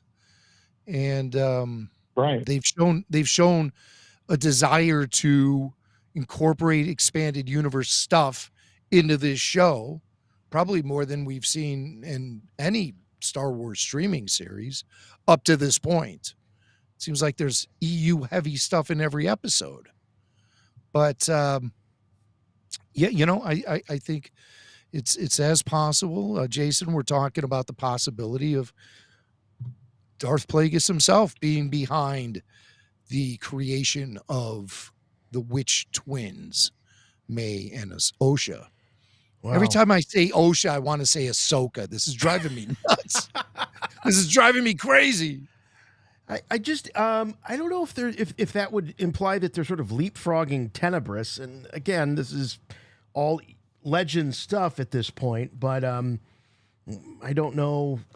We've just, with characters' ages and what you can assume, all of that. But I guess if we just sort of say Plagueis and we leave plenty of room for it to also include Tenebris, but that line, that lineage of Sith, I definitely think that line is what is leading to led to the creation of Osha and May. The more we talk about this episode, the less inclined I am to think that it's Chimere. I just don't think he's. I think he, like I said, I think he's not smart enough. Chimere could be Tenebris, really. or Chimere's master could be Tenebris. Say that one more time. Chimere could be Tenebris, or his master could have been Tenebris. Oh, Chimere could be Tenebris? You never know. Well, it's true. I mean, you do never know. They don't have to necessarily make Tenebris a Bith like he was in Sith. Yeah. Mm-hmm. Yeah. It is that one line where he talks about when he reveals himself to be Sith. He says he has no name, and I thought about that. Like maybe he has no name because he's waiting for his Sith title. So he hasn't earned Darth yet. Right. You shall be known as whatever. He's got to earn his stripes. Yeah, he's got to earn his stripes, got to earn that name. He's definitely a big question mark. That's for sure. All right, Frank. Anything else? I think they showed us that forcing. I just think they showed us that force healing ability very, very deliberately, and there's something. I think that might be, that his master helped create the twins. That's about it for me, guys. Thanks so much. I just want to say the power of many didn't really help those Jedi in the Force very much. No, I don't think so. I don't think so either. All right, let's go with. Let's check in with the old watch party here. We'll see what these guys are up to. We've got the Boston area Acolyte watch party. Hey guys, what's going on? Tonight you got Brian. I'm leading off. We're being serious tonight. It was an awesome episode. We're laser focused on what we're going to talk about. And for me, I'm a big EU guy. Mm-hmm. So it's like I was like a human version of the Leo meme when the lightsabers went off. I was like, ooh, it's ketosis. Like I knew right away. One of the things I wanted to bring up was I think he actually has ketosis weaved through his whole outfit. Not just the gauntlets, not just the helmet. I think it's in the cape. I think it's in his clothes. Because when Osha shoots him with the blaster, it has no impact on him, which is another trademark of that ketosis, which is it takes blasters and absorbs the energy and nothing happens. Also, he got carried off by the space cockroaches, and, when he landed after killing them all, his clothes are in perfect shape there's nothing wrong with them. So he's got cortosis running all through him. His boots, his cape, his little skirt, jockstrap. Yeah. Yeah, he had the cod piece on, but I think that actually leads into one of the things that was said by when Yord was saying, hey, he's got no real, like, he doesn't stick to the styles of fighting. I think that is opened up by the fact that he knows he can take a lightsaber hit in almost anywhere and not feel it because it's going to actually short the saber out. Oh, so some of his when Yord says that there's no method to his movements, he doesn't really need to.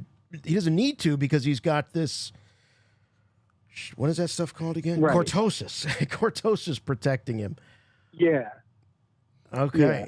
Because like I said, I'm kind of an EU geek. Yeah. And it comes up in a couple of books, in one of the Thrawn trilogy books and in the New Dawn book, where they basically say that it's very fragile and it's not something like Beskar you can hammer into armor. Mm-hmm. You have to actually weave it into what you're wearing.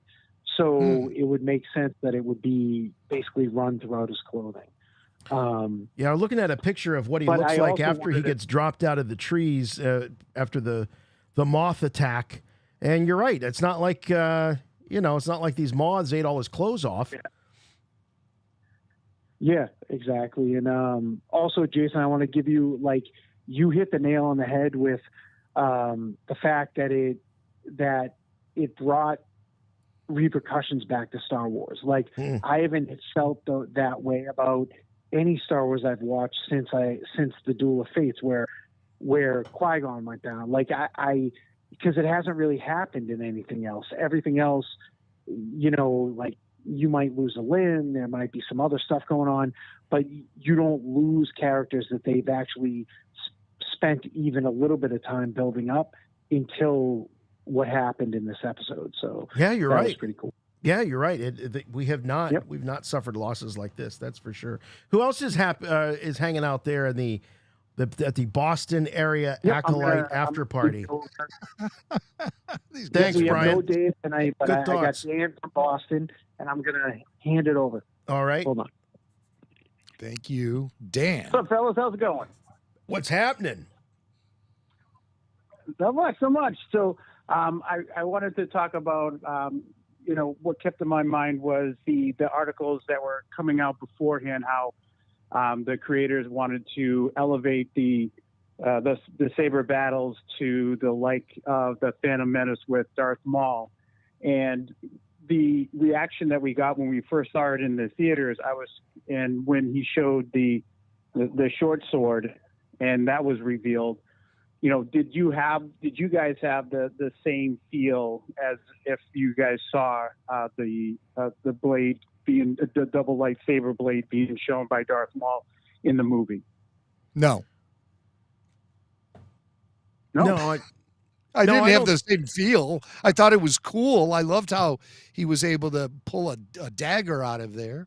But no, nothing compares to that Darth Maul double-bladed reveal we saw that in the trailer for The Phantom Menace. And if that didn't get your mouth watering for that film, then you have no emotions as a Star Wars fan. That was one of the coolest reveals of all time. Yeah, and very dramatic with the music and everything. It was right. It was. Yeah, I think the setup for it was far more dramatic. I actually, when that happened, I had to kind of go back and rewind it and see what was that, because it was a little bit dark. Wanted to make sure I understood what was going on. Where did that second blade come from? So yeah, it just wasn't. It didn't have the pomp and circumstances that the Maul reveal did. Right. Not that it wasn't cool. It was cool. It was cool. Right. Understated though. So out of all the the saber battles that have been shown in movies and TV shows, where do you rank this out of the ones that we've seen so far? I don't rank. A lot of people ask, what's your ranking of the films? What's your all that stuff. I can't even. I don't have. It's not like baseball standings. And any ranking is subjective to begin with. And any ranking I would provide to you right now, an hour later, I would feel different. So I think that's just kind of I'll say that as far as live action saber duels, that I don't think anything in the sequel trilogy is as good as what we saw last night. Now, I did have a buddy reach out to me and say, oh, the lightsaber effects are terrible on this show. They're not doing the rotoscoping anymore. They look like they're playing with master replicas or Hasbro Elites or whatever it is. I do see that. I do think that the lightsaber effects themselves are a little diminished. What I did a little bit of research, and I found a quote from one of the VFX guys at ILM, and said that no, they're not doing the rotoscoping, and it's all, they're computer generated now. They're CG. So they're not doing the old school. Even the fan films, according to my good buddy, he says even the fan films do the rotoscoping. Why'd they? What's that on that? So I see that point, but at the same time, the fight choreography here I thought was this was Nick Gillard level good lightsaber choreography, I thought. Yeah, I have no hang up with the type of blades they're using or anything, because when you rotoscope them, the environment doesn't get affected by the light coming off the saber. In the case now, you see the colors on the armor of a Darth Chimere or on the faces of the Jedi. I mean, it lights up a lot. It lights up the environment in a much more realistic way. So I am That's a good not point. hung up That's a on good point. rotoscoping at all. And I don't ever look at it and go, oh, those are Force FX sabers. I just give myself into the story that's being told and the universe that I'm witnessing. And I just think that a lot of fans just know too much about how the sausage is made. And by doing so, they lose the ability to lose themselves in the experience of watching the show. Well, we got George to blame for that, because George, it was an open book how all these movies were made, to the point where it's one of the reasons why fans are able to go and sort of make their own using some of the same techniques. But no, I'm with you, Jim. I don't want to take that kind of crap into watching Star Wars with me. I'm sort of blessed that I don't notice things to that degree unless it's pointed out to me. But some people really notice that stuff. And and all it takes is one YouTuber or one Twitter user to make a stink about it. And then all of a sudden 1,000, 2,000, 3,000 people are all repeating the same thing. And as the internet echo chamber does its business. So I don't care. Yeah, that seems to be the issue, especially on RFR today, was about the criticism of the sabers, which is kind of odd. Oh, really? I wasn't on there today, so I didn't see. I didn't see that either. I got my hands full with that group sometimes. I'll tell you what. All right, Dan. Who else we got? Well, thank you very much. We got Scott St. Louis coming up next. All right, Scotty. I just hosted an RFR Q&A with Scott St. Louis. He co-hosted the episode with me. You can get it now at patreon.com/Rebel Force Radio. And Scott, he put a twist on the old Yoda questionnaire and presented me with the Yaddle questionnaire. Oh, man. Which, it was kind of a little bit deeper than the old Yoda questionnaire. But the thing that we love the most about the Yoda questionnaire is its pure simplicity. But the Yaddle questionnaire can only you can only have a Star Wars expert who is used to talking about Star Wars 24/7, and that would be me. And so I was able to answer those questions with ease. But that was fun, Scott. We had a good time. Oh, I'm glad. So thank you. Thanks. A great show tonight. Just regarding the episode, I love the pacing. Very Clone Wars-esque. What they were able to do in a short period of time, my thoughts. So other than that, I'm going to make it quick. The only thing that I'm still having a hard time getting used to are these abrupt endings. It's kind of like with Jason on the button when he cuts off the collars on these RFR after. Oh, he just did that himself. You know what? Yeah, just for that, drop. Oh, shoot. No. I dropped the wrong guy. Scott, look what you did, Scott. Oh. You brought total mayhem to the show now. Who did I drop here? For your laugh. Oh, shoot. Well, you know what? If I just dropped your call, you should give us a call back. We got a few more minutes here. Let's go back to the super chats. We've got RFR number one. Everybody's saying RFR number one. This is NO says RFR number one. These shows are the best. I assume you're talking about the Rebel Force Radio After Show. Landon Lovett says, called it Star Wars Parent Trap before I saw the episode. Yeah, it was just a matter of time before that was going to happen. Explain that. I've been seeing that all over the web. Maybe I've never seen Parent Trap before. So that was right in your era, man. How did you not see the original Parent Trap? That was back in those bed knobs and broomsticks and what was the Honey Apple Gang movies or whatever that was with Don Knotts? Apple Dumpling Gang. I hated those movies. Yeah, So, that was okay. That was pre-Star Wars. Okay, but I mean, so what's the connection? Haley Mills was the original in the Parent Trap. Then it was redone by what was the girl, the redhead that was always in trouble? Oh. What's the connection between Parent Trap? They're twins. They're twins that are separated, and they find each other, and then their goal is to bring their parents back together. Oh. And they swap so that the one can really learn more about the dad, and the other one can learn more about the mom. It's a classic Disney. Okay. But they're not, these guys they're not swapping positions necessarily. May is impersonating OSHA to infiltrate the Jedi. And, like the one twin infiltrates the dad to learn more about him. But OSHA she's an unwilling participant in this, and she's just been scooped up by Chimere, and we don't know what he's going to do with her. If it was going to be a true switcheroo, then OSHA would start studying. She'd have to be in on it, right? She'd have to be in on it somehow. She'd have to be in on it, yeah. But I don't think that's the case, and we don't know what Chimere, what his intentions are with OSHA. We don't even know if he collects her and takes her with him. He might just leave her there. Unlikely. I think it's most likely he is going to take her. Oh, yeah. But I mean, to what end? He's going to start training her in the dark side of the Force. You think that's going to happen? I don't think that can happen with OSHA. She's revealed herself too connected to the light side at this point. I mean, it would be a real 180 if she suddenly started to do dark side stuff. Eddie Baker says, thanks, guys, for the great analysis without all of the white noise. This is why y'all are the best. Thanks, Eddie. OT Girl says the action was good, but does not make up for poor storytelling. I think the storytelling is pretty good in this. Very solid. The storytelling is very solid. I see people saying that from time to time, but it's hard to poke holes in some of this stuff.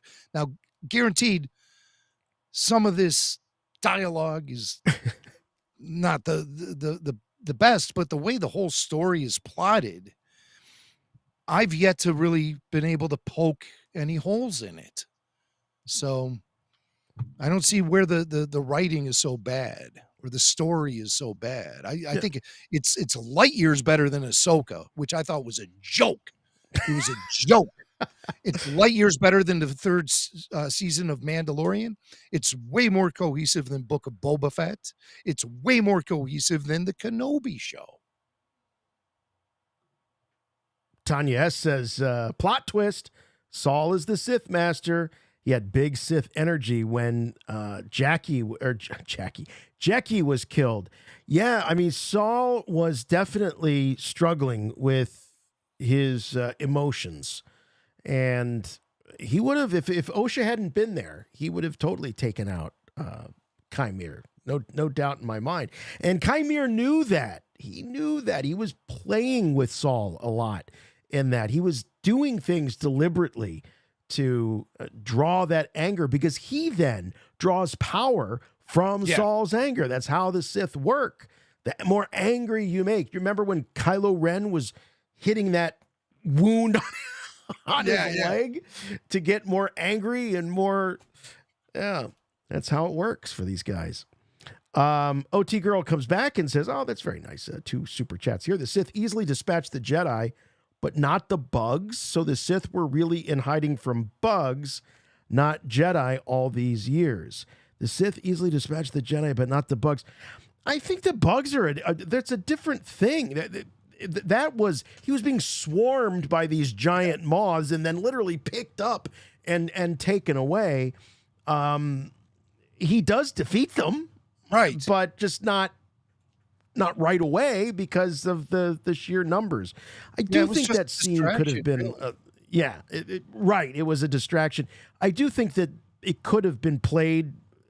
It was dark. It was hard to see exactly, but they needed more moths. They really needed to swarm him with moths. I counted like 4. Can we get more moths?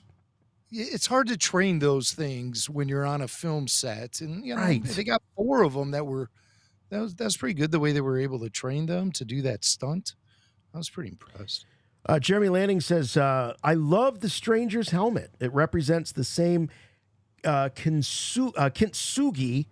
of Kylo Ren's. Yeah, it does have that sort of stitched together look. In fact, I think breaking news today, Hasbro revealed that there's going to be a Black Series helmet for the Chimere helmet. I don't know.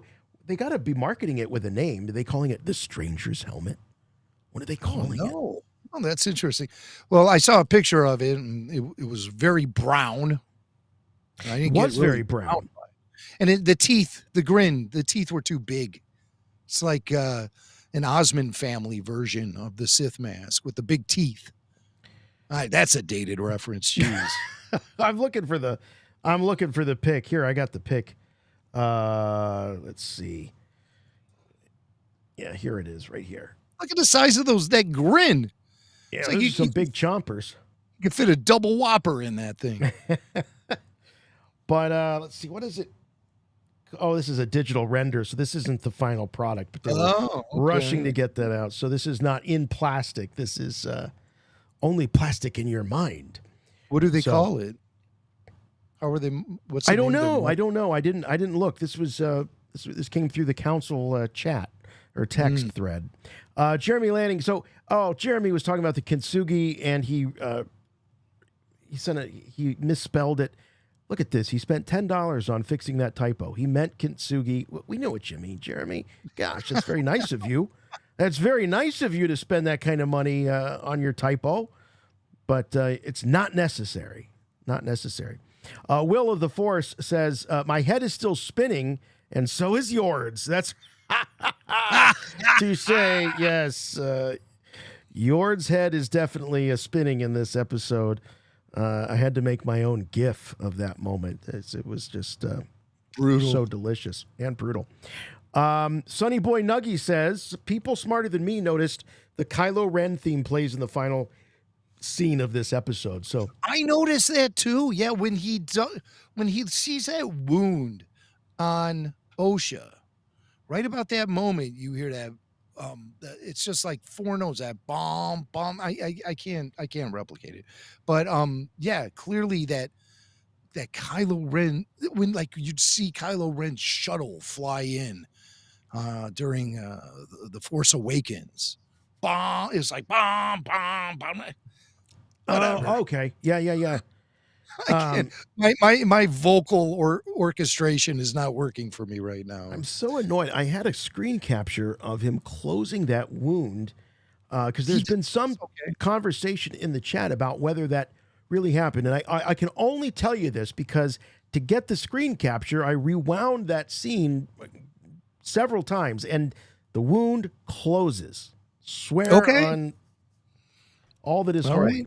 On first blush, I thought it did, but then when I watched it a second time, I wasn't so sure of that. I just felt like there would be more to it, but he probably did. How did Osha get that wound? It almost looked like a saber wound, but we only saw May force push her, so maybe she landed on something like a branch or something, and it Speaking of stabbed that her. force push, Yeah. like that was a pretty weak way to incapacitate her. I can't believe that she was so knocked out. It wasn't even that far of a drop. I just expected something a little bit more dramatic if she was going to knock her out long enough to cut her hair and then undress her, put her clothes on, just by a little backward fall. Well, you could It's slip these in the little bathtub and things. kill yourself. So I know. Head wounds far, are far away. head wounds are rough. Leighton Whitman says, I think my favorite exchange of the app, why risk discovery? Well, I did wear a mask. Yes. People like that, Jason. They did like. I didn't like it. I thought I'm just tired of glib wars. Garage Gym Life says Chimere might have supplanted Maul as the most skilled lightsaber duelist among the Sith. I wouldn't go that far. But it was a very, very good saber battle. Multiple saber battles. I mean, there's the Jeki stuff. There's the Yondar, Ford Yondar. Yord Fondar. I have a hard time with that name. I want to call him Ford Yondar instead of Yord Fondar. My dad used to drive a Ford Yondar back in the 70s. That was a great car, man. It was a good one. It was a gas guzzler, though. He goes against Saul a couple of times. And then, of course, there's the opening where he's going against a lot of the Jedi all at once. So, yeah, it was great stuff. Great stuff. Is he Darth Maul caliber? I don't know. It's not making me forget. Ray Park was such a world-class martial artist and gymnast. And that's what I mentioned earlier. Is these saber duels with Jedi are lacking the acrobatics. You just don't see it. And it's not like I'm really missing it or anything, but it did seem to be a very important element of saber dueling in the prequel era.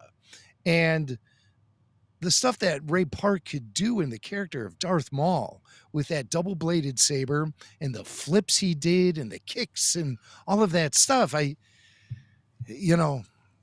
Yeah.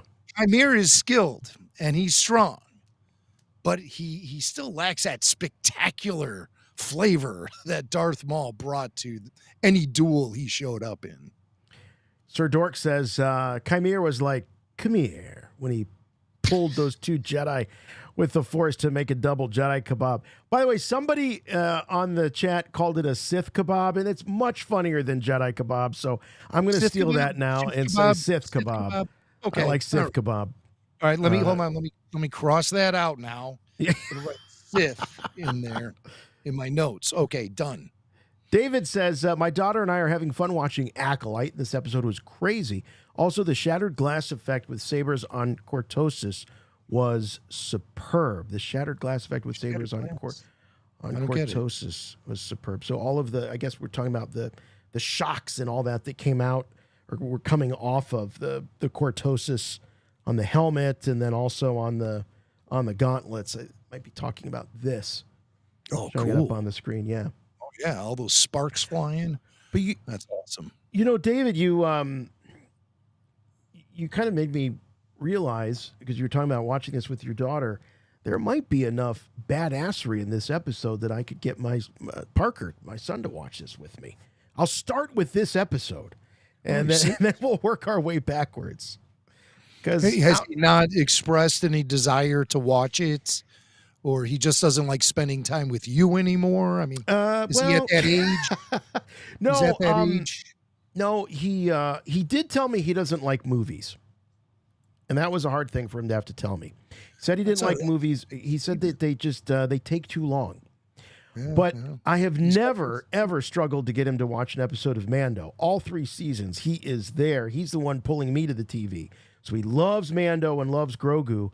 But I might see if I can sneak this in on him this weekend. Yeah. See what happens. Tell me how he had that heart-to-heart with you about not liking movies. How did that go down? Well, I had picked out some movies for us to watch, and he just said, Dad, I don't really like movies. He just came out and said it. Yeah. What were the movies? Do you remember? Well, we had just watched The Naked Gun, and he loved it. He was laughing his head off at The Naked Gun. That's a hilarious movie, yeah. And so I had Airplane. It's like, that's a great follow-up to The Naked Gun. And I was also going to show him parts of Caddyshack because he and I like to golf together, and I wanted to show him some of the... Because I can't show him all of Caddyshack. I did a rewatch on that, and I was like, wow, this is a lot bluer than I remember. If it's been a while since you've seen Caddyshack. So those were the two that I had in mind. And he's just like, he doesn't have either the attention span or there's other things he wants to be doing. He's a very active kid. Likes to go out and play basketball. He likes to play soccer. He loves video games. So, and maybe we're living in a world where that's going to be the progression, the evolution of kids, this sort of uber gamer generation that are used to more episodic ins and out, like YouTube shorts and quick things online, and they're just not going to have the attention span or the interest for to sit down for a couple of hours. Yeah, you might be onto something there. But maybe terrible. If you didn't like sanitize movies like Caddyshack and only let him watch, if you let him watch all of it, the kid might become a film junkie. I thought of it, man, but you go rewatch Caddyshack. There's some stuff I do not want to be splaining to an 11-year-old. Anyway, here's 11 is young. Yes, it is young. It is young. Although I was probably about 11 when I first saw Caddyshack. Eric from Phoenix says, haven't liked this series, but last night was awesome. Still have some execution issues and nits to pick, but a ton of fun. Back to our Doobie Brothers Michael McDonald concert starts in 9 minutes. Oh, wow. Ooh. Hence all the typos there from Eric. So I guess he's rocking out tonight. Yeah. With the Doobies. Well, that's a good show. I love the Doobie Brothers. Here's Scott. St. Louis says, don't drop the bop. Oh, the debauchery continues with the Boston Knuckleheads. Yeah. Scott was the one that dropped me because apparently I have this reputation of dropping callers. Now that could have happened. Nicholas Jimenez says, Star Wars 500 times. Okay. I guess you could start watching The Acolyte on episode 5 because almost all of the characters die after such a short time. What in the Force? RFR number 1. But that built up the drama. I mean, if we hadn't spent some time with these characters, then their deaths would have been meaningless. But those deaths meant something. And I got to tell you, when Saul saw, say that 5 times fast, Saul saw both of those Jedi, a former Padawan and his current Padawan, die right in front of his eyes. I mean, my heart really went out for him, and I felt his rage. I really did. I was behind him. I'm like, cut that guy in half. Cut him in half. And they're just like so young. Right. Especially in the case of Jackie. She's just a child, you know. And Yord was very by the book, you know. He was the prize pupil, the golden boy. Yeah. And he did die a hero's death, though. And that's appreciated.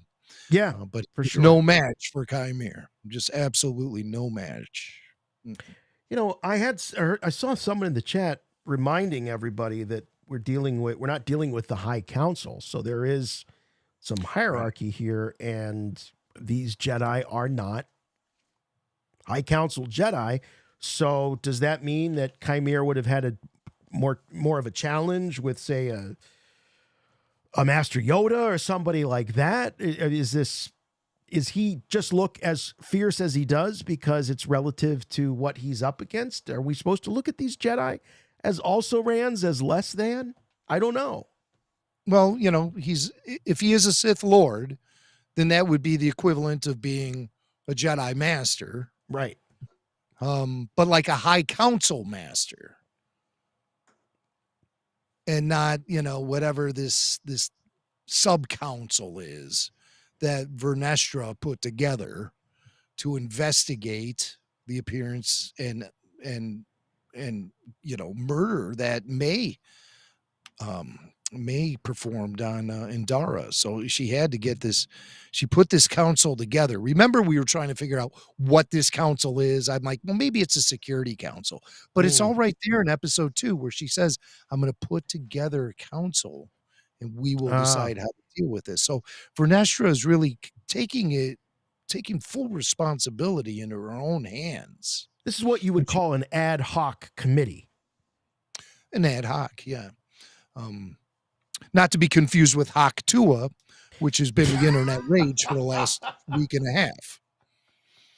And that's an ad hoc Tua. I heard she lost her job, by the way. Isn't that terrible? That beautiful girl lost her job. Oh, I don't know. That's what I heard. Jeffrey Van Dyke says, at last we will reveal ourselves to the Jedi. At last we will have revenge. Darth Maul, Phantom Menace. Thanks, Jeffrey. Ikana says, I wish these seasons were longer. Notice that Darth Chimera was giving May lessons in his regular person persona. For example, the poison lesson he gave. I would have loved to have seen more of that. Yeah. But, I mean, that also leads to some of the mystery and stuff like that, so you can't have everything sort of spoon-fed to you. But look, that means that certain things are working for you, Ikana. If you see this show and you go, oh, I would have liked to spend more time with these characters, I would have liked to learn more, that means that they're doing something right. So Lone Star Nat. Ooh, Lone Star Nat. Chimera wants to keep Osha alive as a pawn to force Saul's hand and bring him and May back to the same place to kill them, breed more chaos, setting up well for multiple seasons. May the Force be with you. I don't see this being a multiple season thing. Well, it might be because Leslie Headland said she had plotted out a full story for 3 seasons, but yet they are treating this one season as a fully contained story. So we'll see how that goes. So don't expect a cliffhanger at the end of this season. Well, you never know. I mean, they always leave the door open, don't they? For Yeah, something, they do. anything. They do. They always leave that damn door open. So we'll see. Fatmatic says the Saul and Jecki combo attacks on Chimera was awesome. Yeah, it really was. Yes. Also, Saul emotions was compromised after losing her. Very much so. Great performance by Lee Jung-jae as Saul. When I talk about him being shady or shifty or any of that, it's not that I'm rooting for him to be a bad guy. My heart would be broken if he turned out to be a bad guy. I'm just throwing it out there as a possibility. I love the character. I think he's great. I've pre-ordered his action figure, so he's gonna go up on the shelf. So that's the highest praise I can give, right? Yeah.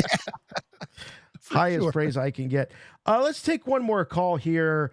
Who's been on the longest? Well, we got to go. We got to go with Marty because I hung up on him. Oh, I hung up on Marty, and we can't have that. So.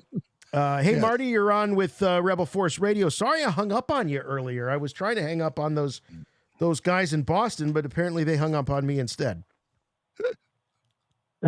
Well, what's funny was when I was talking to Tyler, I tried to unmute and I accidentally ended the call earlier. So I guess that's just a full circle kind of thing. Well, we're glad that we're talking with you now. So what do you got for us? Definitely enjoyed the episode. There was a lot of just stuff where I was like, oh, that was pretty brutal, just from the Sith kebab, which we're now calling it, up to, I think Jackie was the most surprising because I'm like, there's no way they're going to kill a kid. And I'm like, oh, they killed a kid.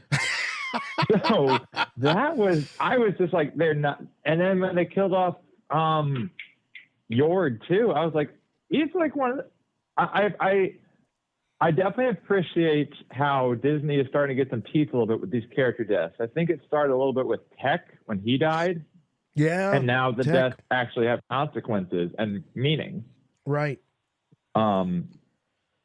And also, I think like you guys said, I love seeing the lightsaber actually have consequences. Everything from, shish kebabbing Jedi to cutting hair. Yes. So it's the lightsaber is once again a powerful weapon. It in slices. both It personal traces. grooming. It cuts your hair. Yeah. The only other thing I'd want to say is I feel like Saul has to know that that's May, because he, in the third episode, is the only one who really noticed that she had the markings on her forehead. I just feel like all he has to do is be like, that's right. Oh, there's markings here. Osha doesn't have that. This might be a problem. Well, but she's got the bangs. She got the bangs.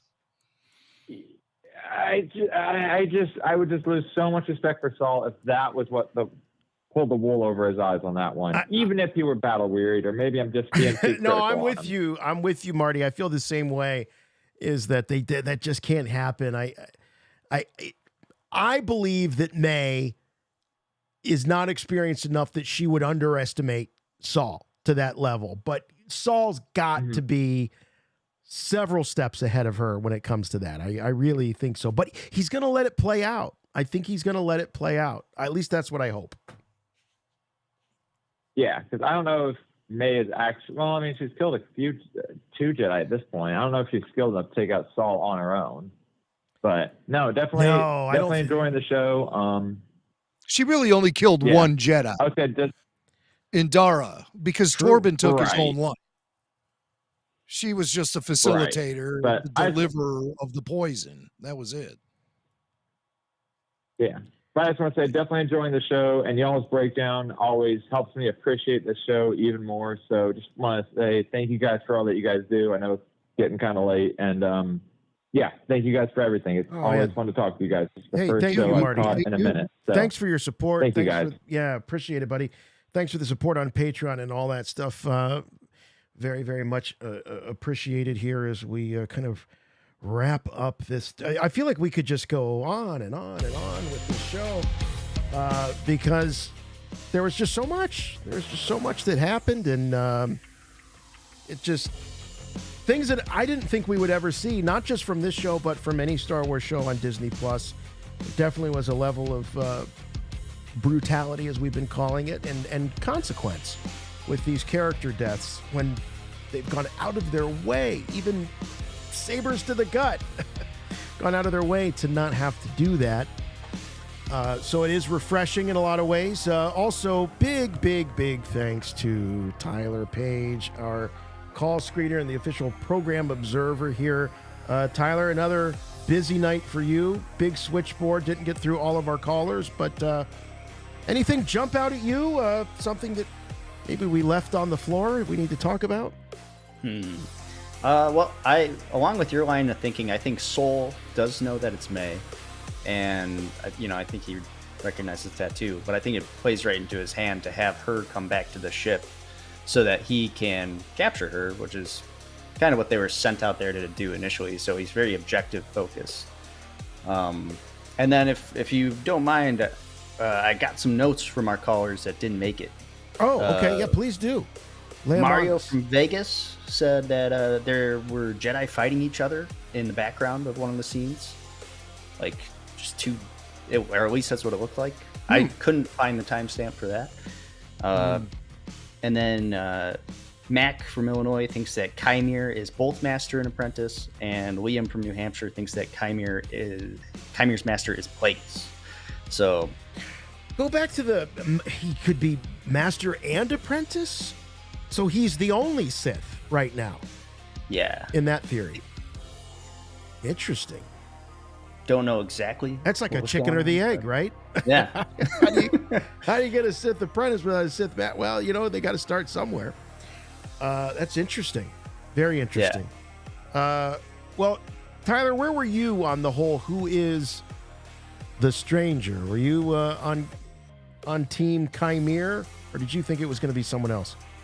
Well, last week I said I was going to be disappointed if it was Chimere, but when I got the reveal, I was pleasantly surprised just because not at who it was, but what he was doing. The brutality of it all. I don't think anyone saw this much death and violence coming. So that's a good point. If he wouldn't have been as much of a badass, we might have been more disappointed because, it's that loser.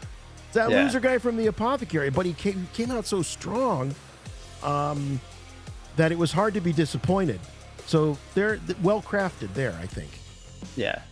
I'm back on. I feel like I'm always getting tugged in both directions with this show. So I'll just enjoy it. It is a wild ride, man. Both in universe with the show, and then of course all the drama surrounding it in fandom. Well, thanks very much, Tyler. You're very appreciated here, and I know you're a big favorite of the Rebel Force Radio listeners and the After Shows listeners. So thanks very much for being here. Cool. Thanks, guys. Thanks, All right. Tyler. Jimmy Mack, final thoughts, episode 5, Night. Episode 5. Obviously, after last week's day, we get Night. Again, the episode titles are highlighting the duality themes that are being presented in this show. Themes like certain points of view.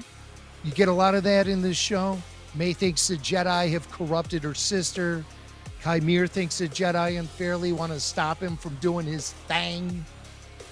And the Jedis they're the arbiters of right or wrong. What gives them the authority?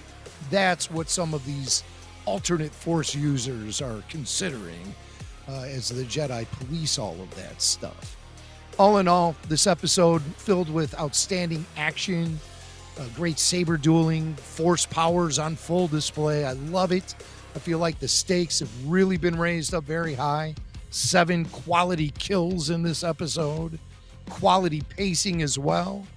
A solid tone throughout with a great soundtrack. The story and situations are plotted very, very well. It's good writing. It is good writing, despite what all the pundits are saying. It's good writing, despite some obviously cringy dialogue along the way. Like, I love you, Pip. I love you, Pip will never challenge May the Force be with you in the classic dialogue category. Let's face it, okay? But all in all, I felt like this was a true milestone for Star Wars streaming.